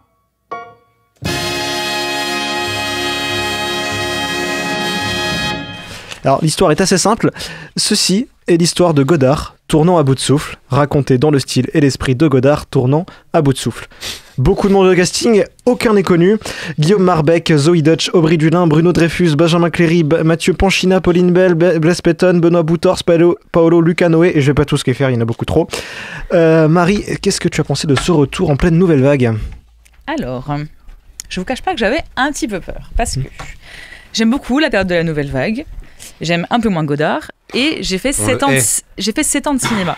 Donc j'avais très peur d'aller voir une leçon de cinéma, un cours que j'ai eu en amphi quand j'étais plus jeune. Je me suis dit, bon, est-ce que ça va me happer quand même ? Et donc déjà, le film s'appelle Nouvelle Vague, mais effectivement, c'est centré sur À bout de souffle et sur Jean-Luc Godard, pas sur la période entière de la Nouvelle Vague. Et en fait, j'ai été vachement surprise, et par le fond et par la forme. Déjà, je trouve que les acteurs sont incroyables. C'est-à-dire que c'est c'est fou à quel point il ressemble. C'était la aux seule vraies condition personnes. de casting, c'était la Ah non, ressemblance mais physique. j'ai été bluffée parce que moi j'y suis allée sans savoir qui jouait, ni rien. Enfin, j'étais assez vierge de tout résumé, de toute image. J'ai été bluffée. Godard, c'est un truc de fou à quel point il lui ressemble. Belmondo, pareil, j'étais mais vraiment choquée La de voir ça. directrice de casting, elle a fait un boulot de malade ouais, mental. le boulot hein. est incroyablement fait. Enfin voilà, déjà rien que ça, c'est incroyable. Et ils jouent tous extrêmement bien. J'ai été très touchée par le personnage de Belmondo. Je trouve que, De ouf. déjà j'adore Tellement. Belmondo en soi, mais l'acteur, on sent qu'il a préparé son rôle, qu'il aime la personne qu'il joue, et ça fait très plaisir à voir.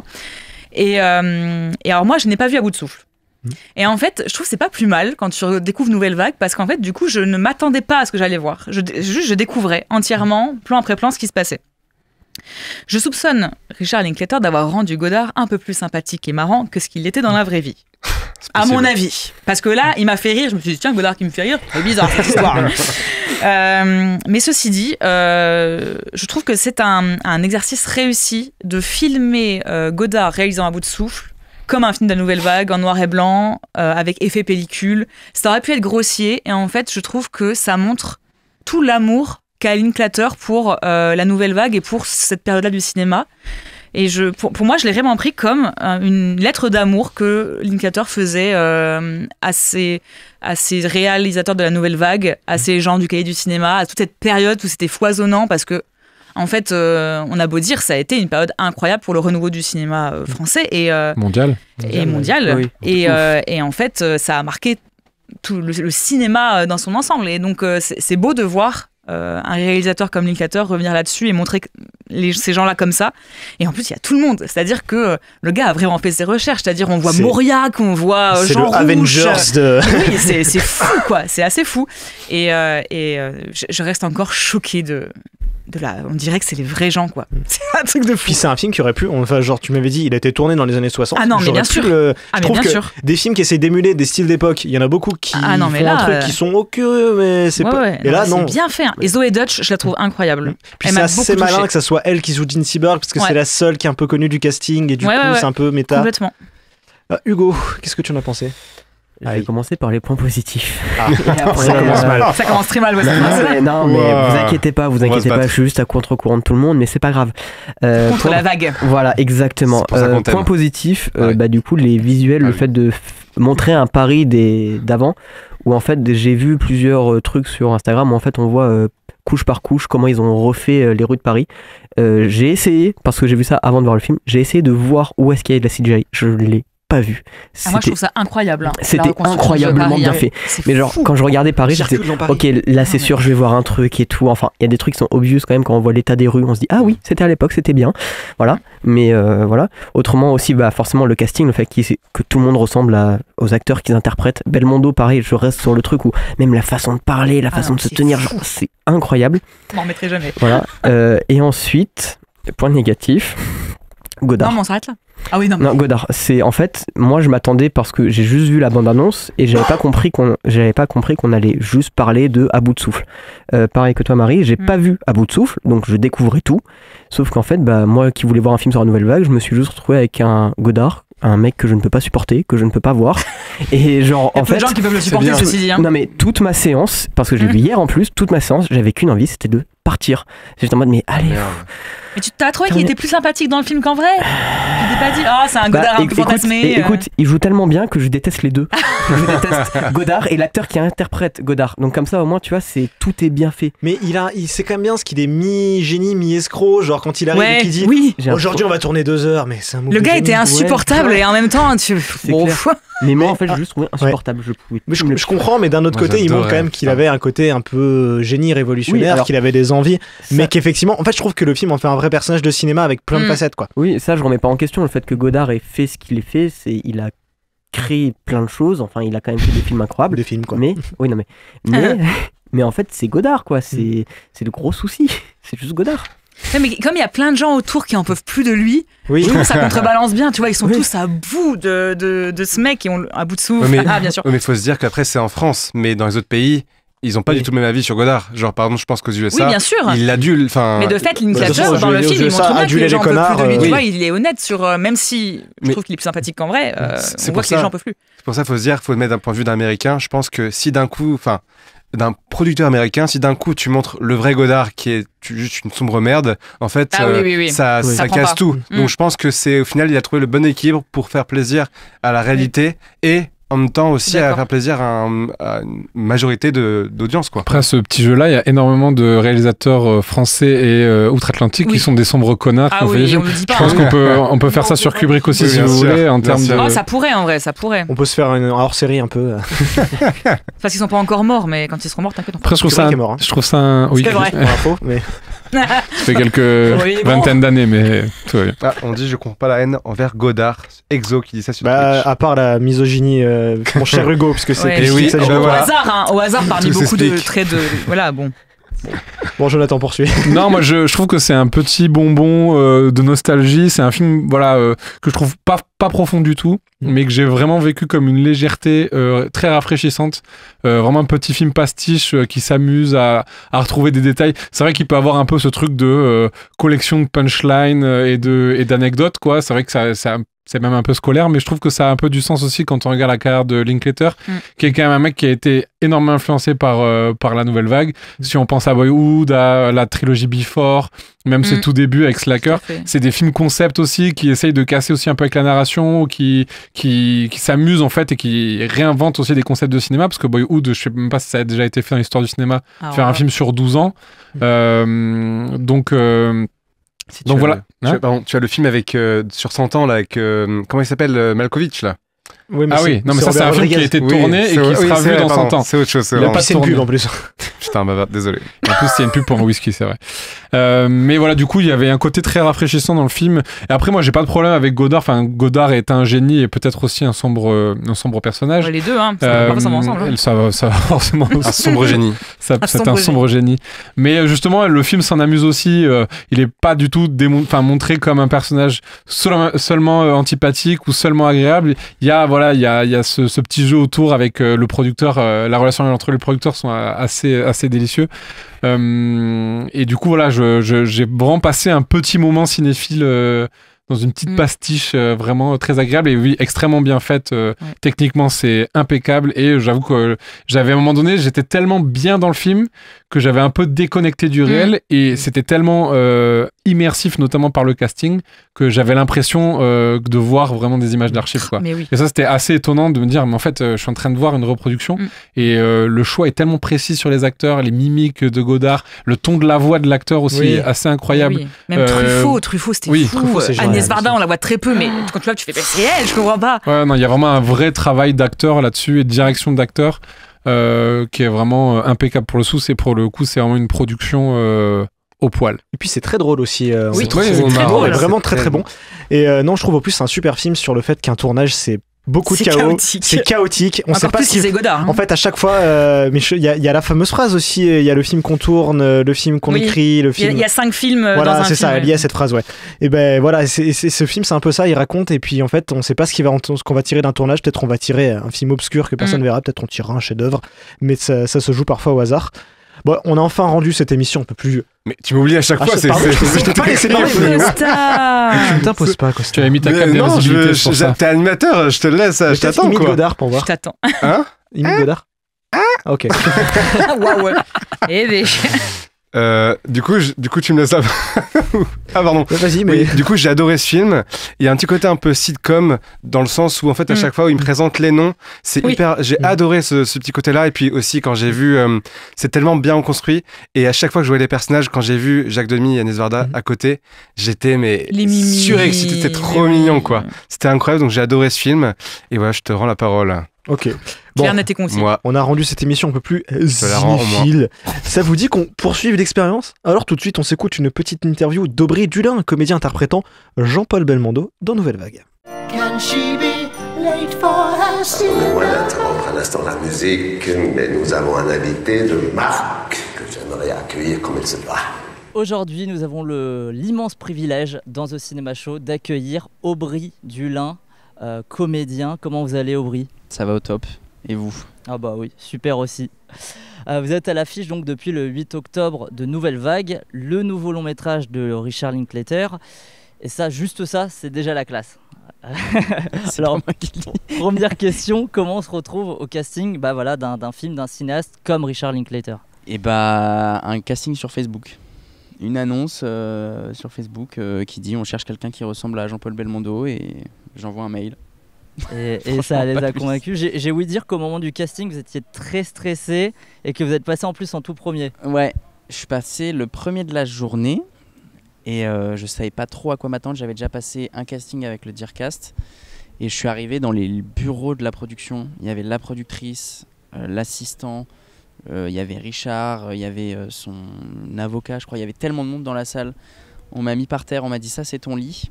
Et j'ai fait waouh, ok. Et j'ai un peu paralysé. Et après, c'est tout ce que je me rappelle parce que j'ai un blackout de ce casting tellement j'étais nul.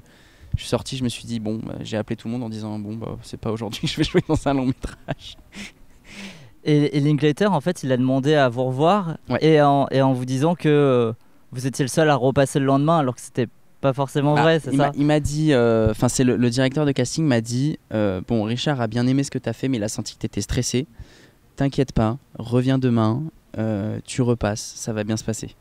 Et après, moi, je connaissais les lieux, je connaissais les personnes, je savais à quoi m'attendre, donc c'était déjà plus tranquille. Donc vous militez maintenant pour des castings où il y a un deuxième essai tout le temps. J'aimerais bien. C'est bien, ça serait pratique. Il a dit d'ailleurs de vous, Richard Linklater, il est naturellement souriant, léger, Belmondo c'était un soleil, ce garçon il a ça. Qu'est-ce que ça vous procure de savoir ça venant d'un cinéaste comme lui? C'est très touchant, surtout que j'ai vraiment pas l'impression d'avoir été un soleil sur ce premier casting. Vraiment pas. Il l'a senti à l'intérieur. Mais ouais, je crois qu'en fait, même quand il m'avait vu ma tape, il avait déjà un petit feeling. Mais c'est toujours un honneur, surtout venant de Richard Linklater, de lire ces mots. Quand je les ai lus, j'étais en mode wow, ok. C'est classe, cool. Encore une fois. Cool. C'est cool. Nouvelle Vague revient donc sur le tournage d'À bout de souffle de Jean-Luc Godard. Vous, c'était quoi votre rapport à ce mouvement cinématographique avant de faire le film? Honnêtement, j'avais vu les 400 coups. Et ça s'arrête là pour moi. Et depuis Depuis, du coup, moi j'ai majoritairement regardé les films de Belmondo. J'avoue. Après, je me suis renseigné évidemment sur la Nouvelle Vague un peu plus. Mais j'ai fait surtout les films de Belmondo. Donc vous incarnez effectivement une des gueules de la Nouvelle Vague, Jean-Paul Belmondo. Comment vous avez préparé le rôle? Donc vous avez regardé beaucoup de ses films, c'est ça? Ouais, j'ai regardé ses films, j'ai regardé aussi beaucoup d'interviews parce que je me suis dit il faut que je joue Belmondo dans la vie de tous les jours et pas comme il joue dans les films. Donc il faut un peu voir comment il est au naturel. J'ai regardé des docus sur lui. J'ai beaucoup écouté ce que les gens disaient de lui. Je trouve que c'est hyper intéressant de savoir ce que les gens trouvent à Belmondo autre que lui qui parle de lui-même. J'ai lu son autobiographie, il y a Laurent Delmas qui a fait un livre sur Belmondo. J'ai bouffé du Belmondo globalement de matin, midi et soir. Et pas forcément que de l'époque, donc la fin des années 50 ou majoritairement? Non, je suis parti jusqu'au Magnifique et je crois que c'est les années 70, donc je suis quand même allé un petit peu plus loin. Mais je me suis dit, je vais pas prendre non plus trop vieux, parce que moi je le joue quand il est encore jeune, peu insignifiant, qu'il est personne le connaît, donc... En plus, Linklater, il voulait un truc vraiment, j'ai lu à plusieurs reprises, du présent et les personnages ne savent pas encore ce qui va advenir de leur carrière. Il nous a fait un petit manifesto, je crois que ça s'appelle, et il nous a dit vraiment, là vous incarnez juste des gens, ils savent pas du tout qu'ils vont devenir des stars, que le film va être un succès, c'est juste des gars qui font un film et après ils voient. et du coup, est-ce que ça vous a enlevé une certaine pression à jouer Jean-Paul Belmondo, vu que c'est un Jean-Paul Belmondo avant d'être super connu? Déjà, j'avais pas une très grande connaissance de Belmondo avant, donc j'avais pas une immense pression. Mais il n'y avait pas un mythe autour de lui? Non, je l'ai découvert le mythe quand je me suis renseigné sur Belmondo et qu'on m'avait dit que j'étais pris. Donc j'ai eu peut-être une semaine de panique en me disant ok. Et après, quand Richard nous a dit non, en vrai, vous jouez des gens juste. En fait, c'est un peu un effet miroir, quoi, parce que Guillaume qui joue Godard et moi qui joue Belmondo, on était sur notre premier rôle, comme Belmondo à l'époque et Godard, c'est leur premier film. Et du coup, il y a ce truc de, en fait, prenez votre expérience là actuelle pour jouer juste des gars qui veulent s'amuser et faire un film entre potes. Juste, on est dans les années 60. Voilà. Et depuis, vous avez rattrapé quand même à bout de souffle? Ah bah oui. Pour préparer le film. On sent du coup une réelle alchimie aussi entre vous, mais aussi donc Guillaume Marbeck et Zoé Deutch qui interprètent respectivement Jean-Luc Godard et Gene Seberg. Comment vous avez créé cette alchimie? Bah, en vrai, on s'est jamais dit là on va travailler pour créer l'alchimie. Je pense que on s'est vu beaucoup de fois pour travailler en amont sur le texte, notamment sur les intentions, les enjeux de chaque scène. Et je pense que ça a juste aidé à ce que chacun soit au courant de ce qui se passe tout au long du film. Et du coup, ça s'est fait un peu naturellement. On a fait des répètes, mais c'est vrai qu'on s'est pas dit ok là on va bosser cette alchimie là. Bon, en tout cas, ça fonctionne super bien à l'écran. La reconstitution aussi du Paris de la fin des années 50, je la trouve assez phénoménale. Ouais. J'imagine que ça a dû aussi aider pour jouer et se projeter dans le personnage. Est-ce que vous pouvez nous parler un petit peu de tout ça? Ouais, bah, on arrivait sur le lieu de tournage, on avait vraiment l'impression d'être dans les années en 59-60, notamment parce qu'il y avait toutes les voitures. Tous les figurants étaient habillés comme dans les années 60 et nous, on avait des costumes... qui était vraiment pensé au millimètre près pour qu'on soit comme dans le film. Du coup, tout ça combiné, on n'a vraiment plus l'impression d'être dans le Paris, mis à part peut-être le béton au sol. Je sais qu'il y a eu un gros travail sur rue Campagne Première de FX pour remettre du pavé. Mais c'est vrai que ne serait-ce que les voitures, déjà, ça met dans le truc direct. On n'est pas en 2025, quoi. On le sent. Et alors, dans ce sens-là, Nouvelle Vague, il est bourré de détails. Ces détails sont aussi dans les gestes des comédiens, et notamment lorsque vous rejouez le tournage des scènes d'À bout de souffle. Ça a dû être un travail titanesque pour retrouver ce mimétisme. Ouais, bah, on s'est mangé pas mal de fois le film. Je me rappelle vraiment bien, dans la production, il y avait une petite télé avec un DVD d'À bout de souffle. On mettait le DVD et on regardait la scène. Et on faisait mute. Et on devait redire le texte comme dans le film, et après on devait apprendre la chorégraphie par cœur. C'était vraiment une danse après toutes les scènes qui sont refaites à l'identique, notamment la scène finale de À bout de souffle. Moi je l'ai bossé beaucoup avec ma coach de sport qui est aussi cascadeuse, et du coup elle m'a aidé à refaire la course pas après pas, les fausses chutes, comment elle s'appuie sur les voitures, tout ça. Et cette prépa, c'était sur combien de temps? Alors moi j'ai fait une prépa physique de 3 mois et demi, je dirais. Et après, je pense qu'on s'est vu 1 mois et demi, 2 mois avant le tournage. Ouais, parce qu'effectivement, il y a des muscles à montrer dans le film pour Jean-Paul Belmondo. Des muscles qui étaient inexistants le jour du casting.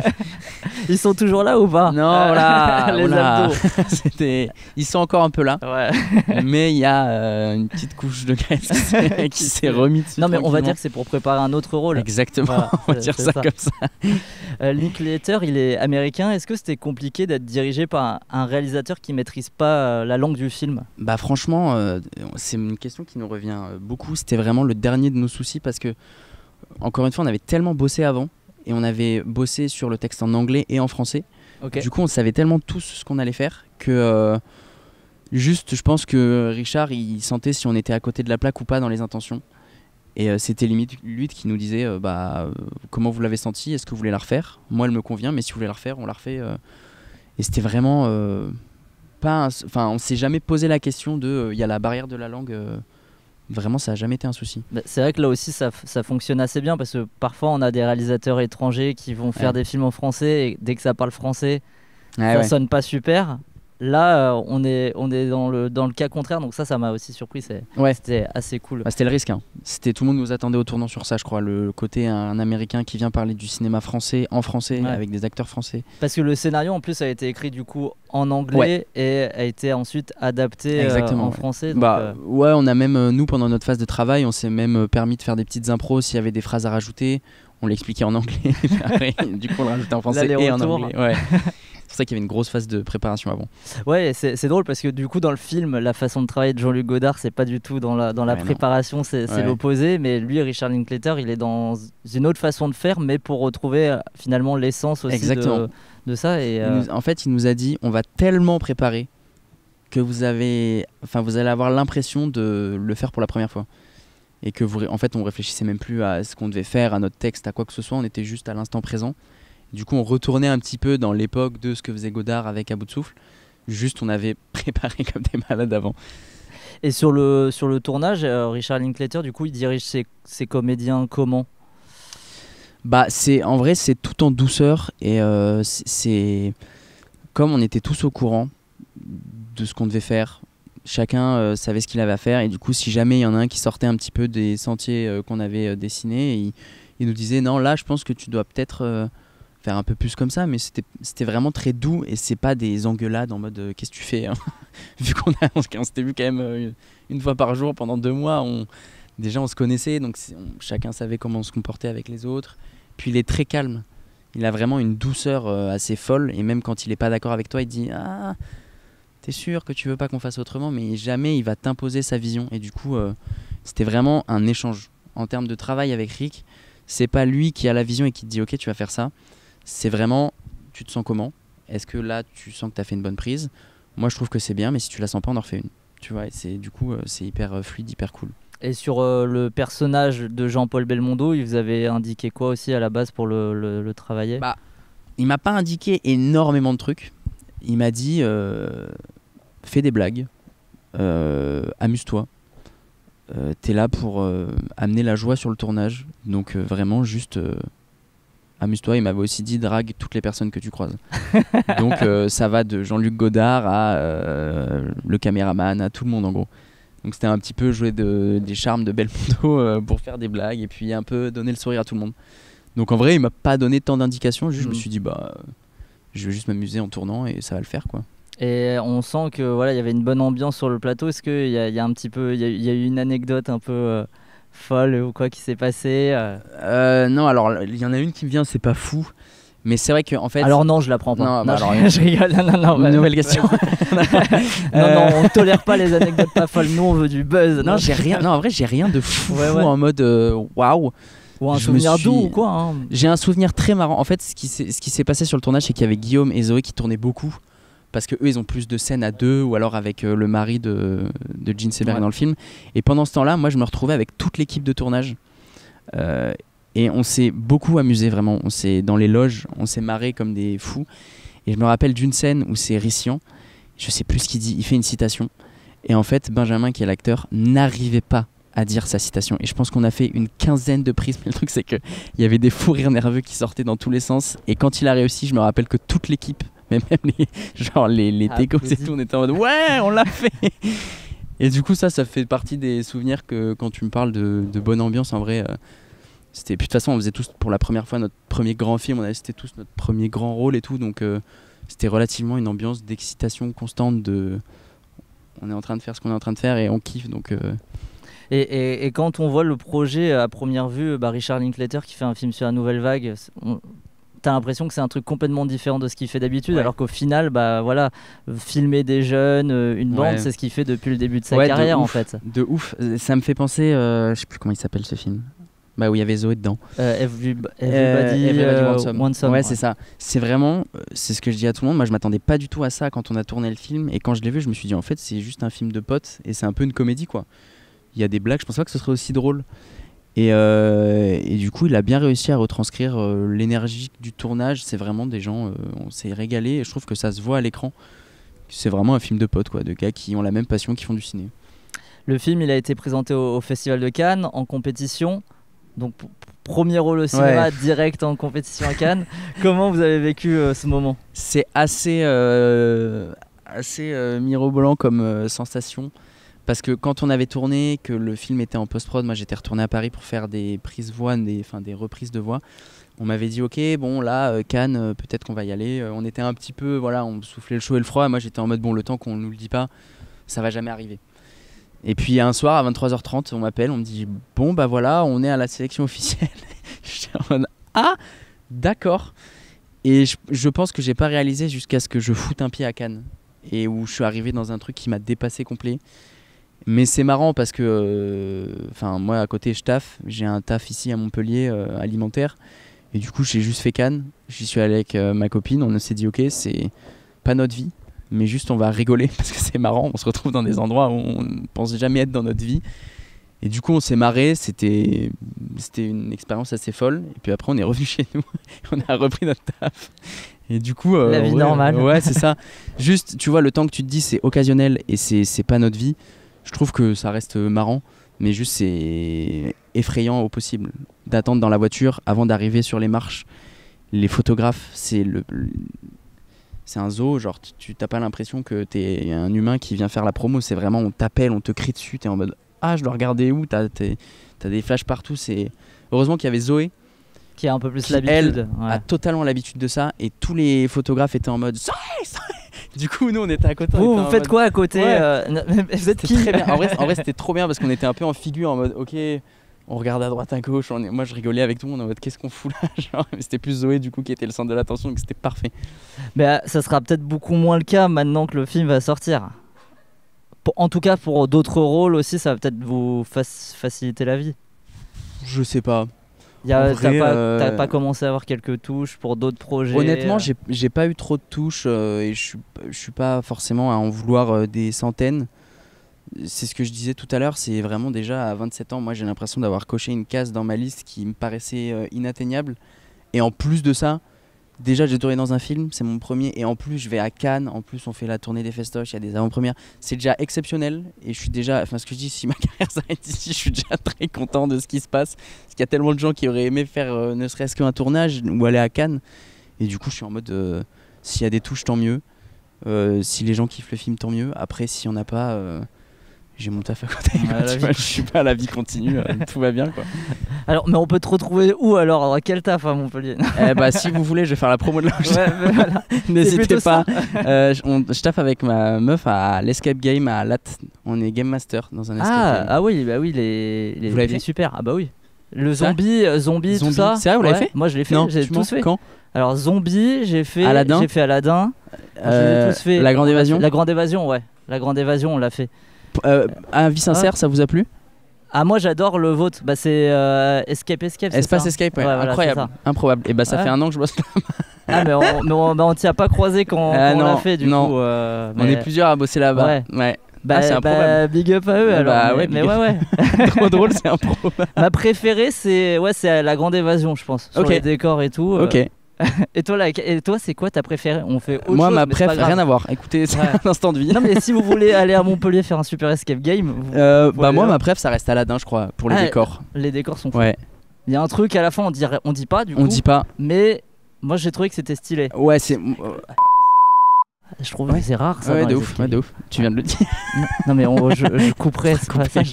Non en vrai Aladdin moi j'adore. Elle est plus simple, elle est plus familiale mais les décors sont fous. Moi c'était mon cadeau d'anniversaire une année Aladdin. C'est vrai voilà. Mais c'était pas avec toi. Non c'était pas avec moi mais peut-être une prochaine. Bah non je peux plus la refaire du coup. Bah oui putain. Il y a une VR maintenant. Non. Il y avait pas une VR Elle était en phase de création mais je crois qu'il a abandonné, il va faire une autre salle. Voilà. Dont je ne dirai rien parce que. Ah mais on a l'exclu alors. Hein? Mince, on a l'exclu sur une nouvelle salle. Non, je crois qu'il va ouvrir une nouvelle salle. Je suis pas sûr. On a de voir ça. Voilà, c'était l'interview Escape Game de Brisul. Hein. Non, mais je fais ça et je fais du freelance en com à côté.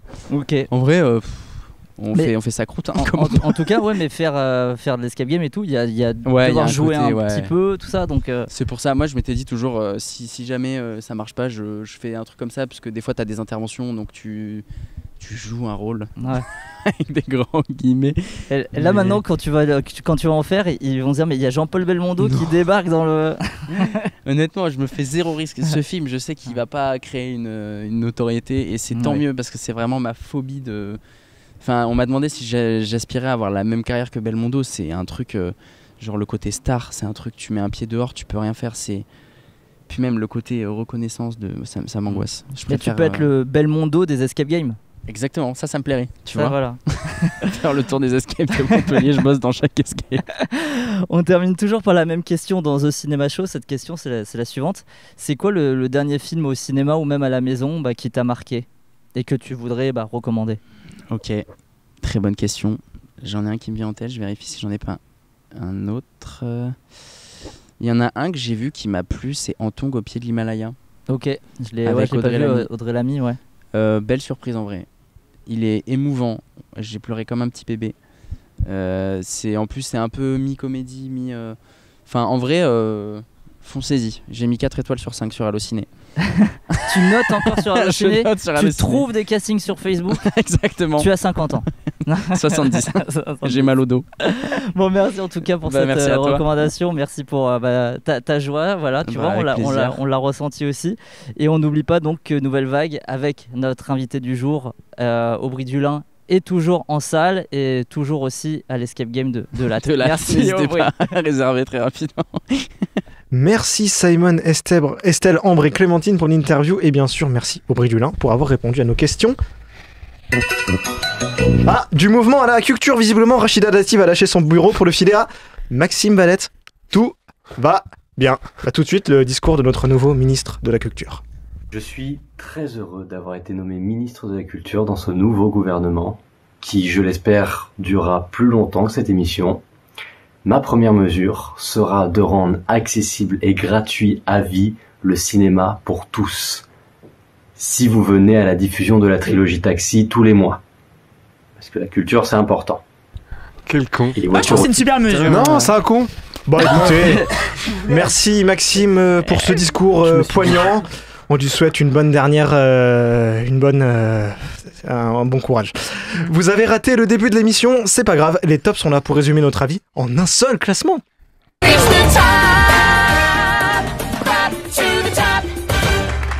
Comme chaque semaine, chaque chroniqueur donnera son top 1 et on finira par le top de l'équipe de TCS. Jonathan, ton top 1. Nouvelle vague.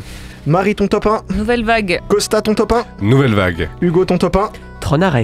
Allez, mon top 1 sera également Nouvelle Vague. À la 3e position, on retrouve Météore d'Hubert Charuel et Claude Le Pape. À la 2e position, Tron Arrest de Joachim Rowling. Quelle indignité. Ils l'ont fait monter. Et à la première place, Nouvelle Vague de Richard. On a sauvé Godard quand même.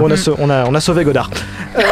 Bah non, du coup. Oui, peut-être pas, ouais. Qui a vu d'autres sorties de cette semaine, Marie? Moi, j'ai vu La Disparue de la cabine 10 sur Netflix avec Keira Knightley, Guy Pearce. Un film à énigme comme on en voit 10 par semaine. Mais, vous avez compris à Netflix. Ouais, voilà. Mais ça se regarde. Je l'ai mis au-dessus de Tronares, quoi. Voilà. Qui a vu autre chose? Non, petite semaine. Moi j'ai vu Good Boy, le fameux film d'horreur avec le chien. Et bien écoutez, c'est plutôt sympa. La mise en scène est exceptionnelle. Tout est fait à hauteur du chien. L'histoire est un petit peu basique, mais j'aime bien le côté métaphorique du scénario où on sait pas ce qui est réel et ce qui ne l'est pas. J'ai peur d'être traumatisé si le chien il y a quelque chose. De toute façon, il est plus en salle, donc il est resté. Oui, mais il est sur plateforme à bientôt. Ah oui, il est sur Shadows fin octobre. Et j'ai également vu Super Grand Prix, film créé par Europa Park, complètement pour sponsoriser leur nouvelle attraction. Alors c'est très basique, ça passe le temps, c'est sympa, mais c'est une pub de 1h50. On est sur une émission de cinéma ou Non, mais j'étais curieux de voir. Après, Lucas, il a vu Gabi, le monde des chats, machin. Bah, vas-y, disons deux mots. Gabi et la maison magique, il y a une blague et ça va littéralement changer votre vie. C'est un super film. Allez, super. Bon, écoutez, ça c'est fait. Il y a eu du mouvement côté ministre? Non? Allez, bon. On enchaîne avec le quiz d'Acosta. Ouais. The game is on.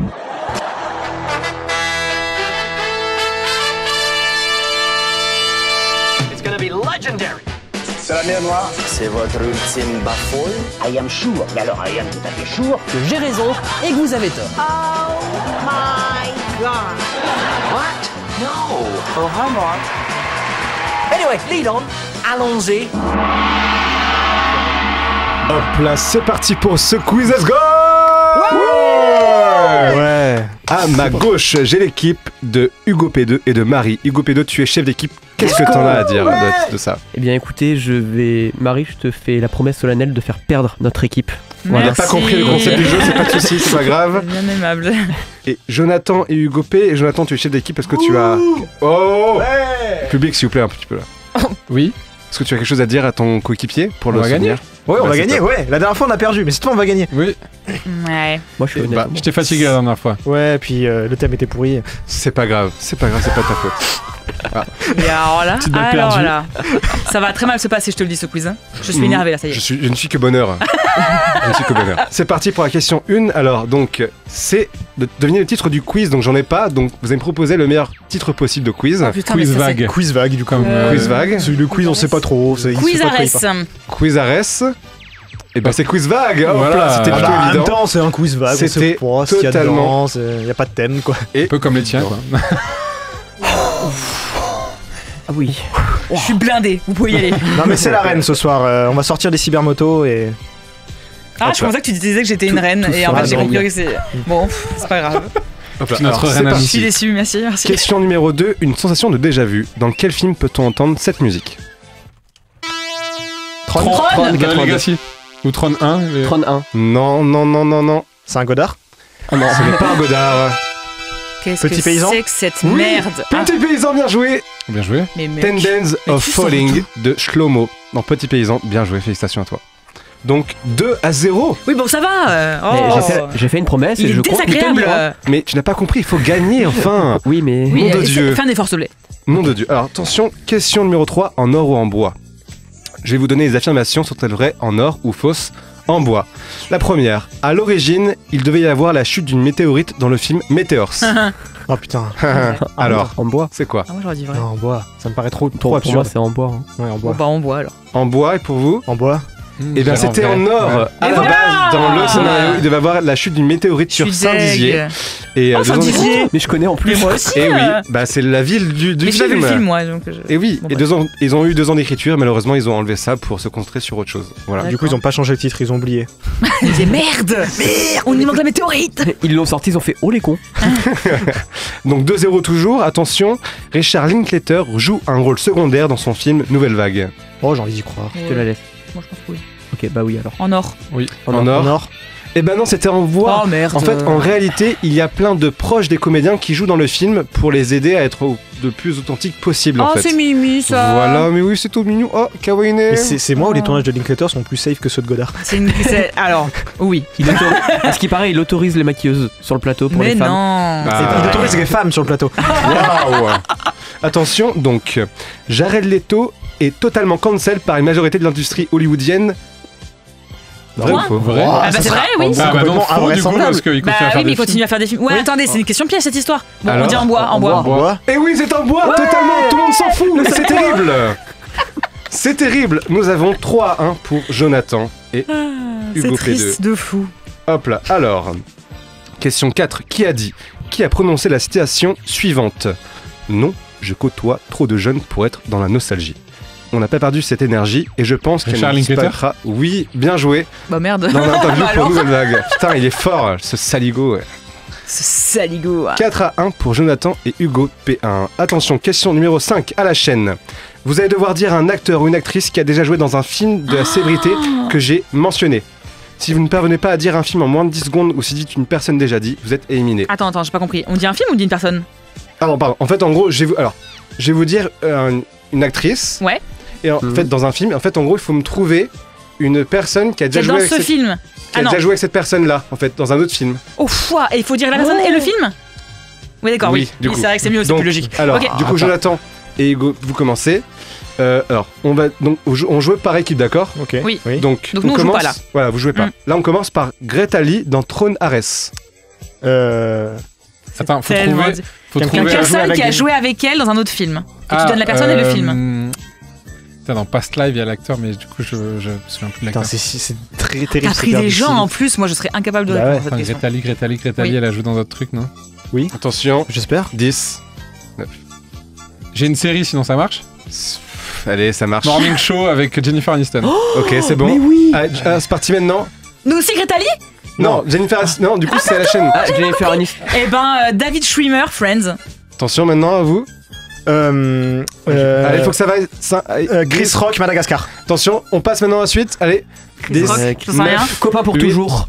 Quelqu'un, faut quelqu'un. 7, comment il s'appelle? 6, 5, Je sais 4, pas. 3, 2. J'en ai aucune idée. Adam Sandler. Uncut James. Non, oui, c'est on a trop tard, gagné, ils ont on a perdu. gagné. Hop là, attention. 5-1. C'est très pour drôle comme jeu. l'équipe de Jonathan. Hein? Bon. Mais j'ai pas vu. Hop là, attention, on passe à question au quiz spécial et ça sera la jeunesse au cinéma. Oh oui. Alors, Pas nous, question quoi. numéro 6, une réplique, un film. Dans quel film peut-on entendre cette réplique? Le mercredi, on porte du rose. Ah, y a pas de son. La vie est un long fleuve tranquille. Non, non, non, messieurs, dames. Le mercredi, on porte du rose. La jeunesse au cinéma. Stand hein. By Me. Oui. Non, non, non, c'est un film bien plus Les de la Goonies. pop culture. La famille Adams. Non, Retour à le futur. vous cherchez trop. Les Enfin, Goonies. c'est vraiment un film Les Chorus Pizza. bien Les plus. enfants de Bien Timpleback. plus populaire. Bien plus populaire, vraiment. Jurassic Park. Mais Mais avec E.T., des enfants. Super 8. nom de Dieu, c'est Nom de c'est une bande de Dieu. meufs dans un lycée. Se chamaillent. Breakfast Club. T'as dit quoi? Mean Girls. Ouais, c'est Mean Girls.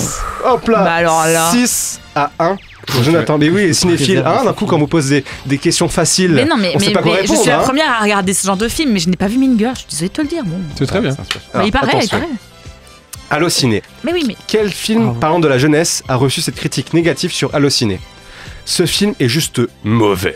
Pourquoi? Parce que tout ce qui le compose est mauvais. Les Goonies. Je ne trouve pas grand chose d'autre à dire. Je vais expliquer brièvement mon avis. Le film est ennuyeux. J'étais blasé et je m'ennuyais déjà terriblement après 30 minutes.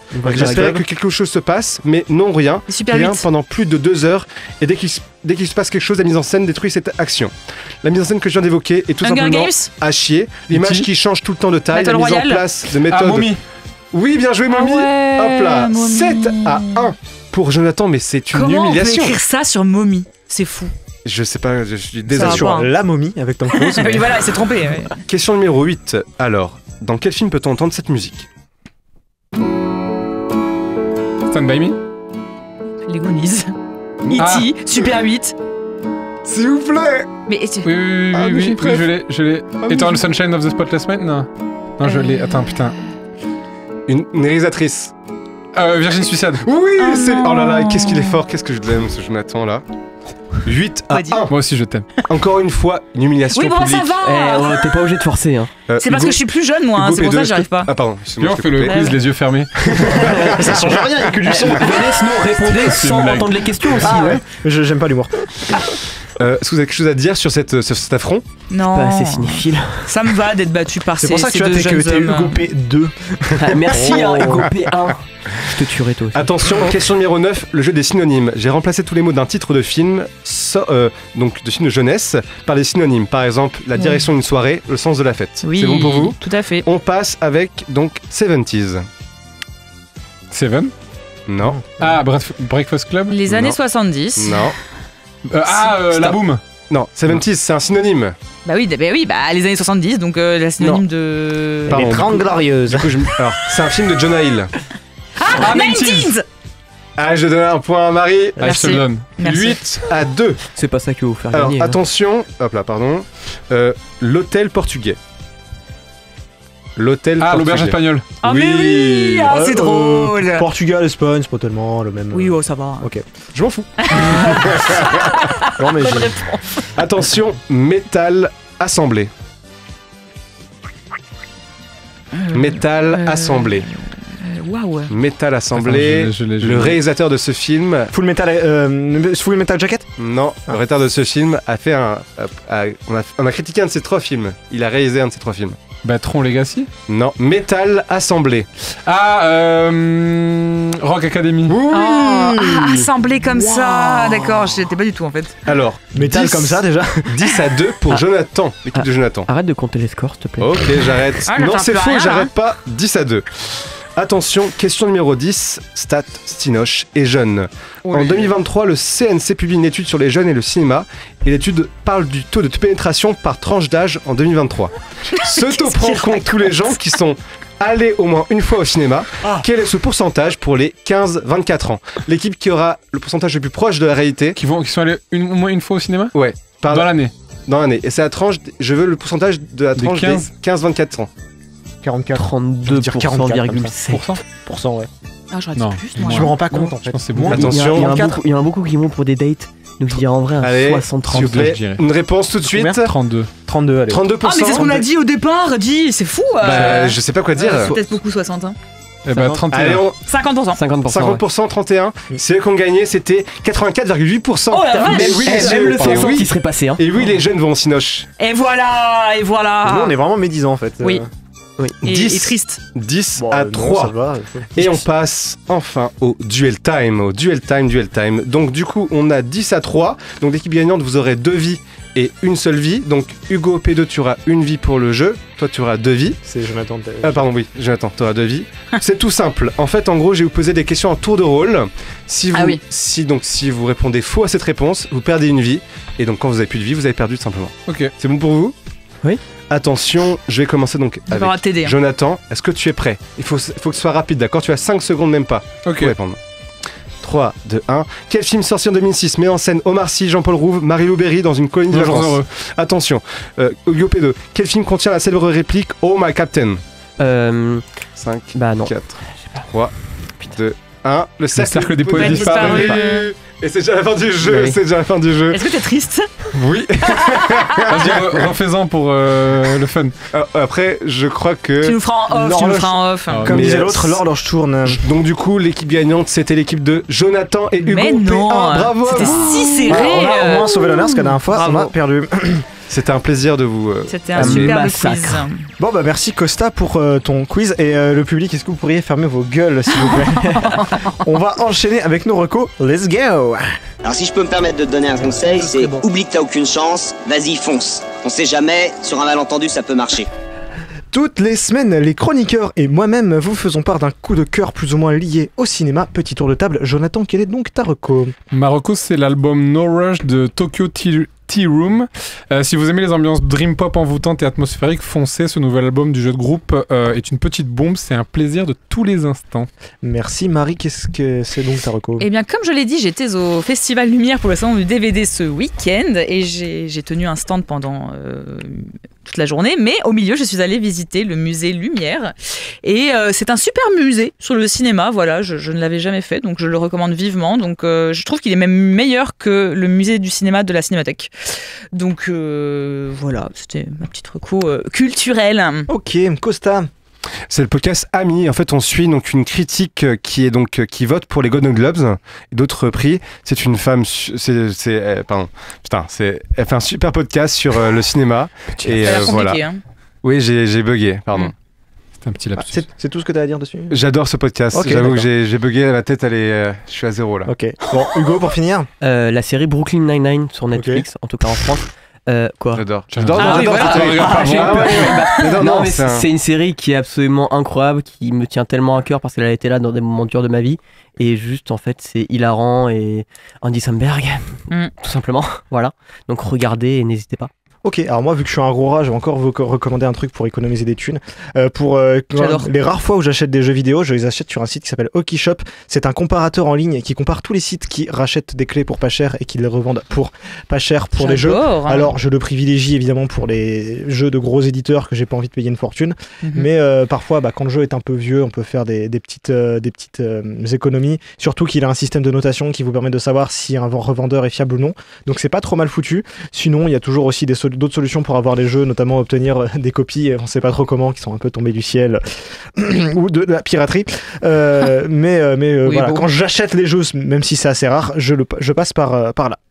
Merci du conseil. C'est la fin de cette émission, alors merci à Lycos, Avast, Steam et Fortnite, alias Jonathan, Marie, Costa et Hugo pour m'avoir accompagné durant cette émission. Merci également à la régie avec OBS et Audacity, alias Lucas et Yanis, à qui on souhaite un très bon anniversaire bien sûr. Oui, ouais. Merci aussi à Aubry Dulin d'avoir participé à notre interview de la semaine, à Simon pour les questions, à Ambre Estelle et Clémentine pour la technique. Merci à Lucas Tassin d'assurer l'attaque de la Saint-Etienne chaque semaine. Merci à James Gunn de faire des films. Et voici une imitation de Johnny. Toute la musique que j'aime. Les 3 piliers de mes émissions sont maintenus. N'oubliez pas que vous pouvez consulter notre chaîne YouTube pour retrouver les replays de chaque épisode ainsi que sur toutes les plateformes de podcast. Pour suivre nos actus, ça se passe sur Facebook, Instagram et TikTok, mais pas sur le canal Telegram des députés Renaissance. Oh putain, ils sont allés nous chercher qui encore ? Ah tiens, il semblerait que notre Premier ministre Xavier Dupont de Ligonnès ait disparu. Étonnant. Et donc la personne qu'Emmanuel Macron a choisi pour prendre sa place, c'est Emmanuel Macron. Bon, à ce stade, l'actu politique est une vaste blague. Dorénavant, on reste sur le cinéma. La semaine prochaine, c'est le grand leader de la République populaire de TCS, Simon, qui animera l'émission. Et il débattra avec son équipe de Chien 51 de Cédric Jiménez, de Chronology of Water de Kristen Stewart. Mais 2 pianos d'Arnaud Desplechin. Ce sera l'occasion de faire un point sur le Cinémed qui débute ce week-end. Et contrairement aux personnes à la tête de ce pays, je vais tenir mes promesses pour conclure cette émission en vous diffusant comme promis une chanson de Foxy Shazam. Et je vous fais une deuxième promesse, ça sera pas la dernière fois que cet excellent groupe conclura une de mes émissions. Alors on se quitte sur Oh Lord, chanson qui marque également le générique d'ouverture de la saison 2 de Peacemaker. Je vous fais des gros bisous, la prochaine fois que j'anime, je serai le meilleur dresseur.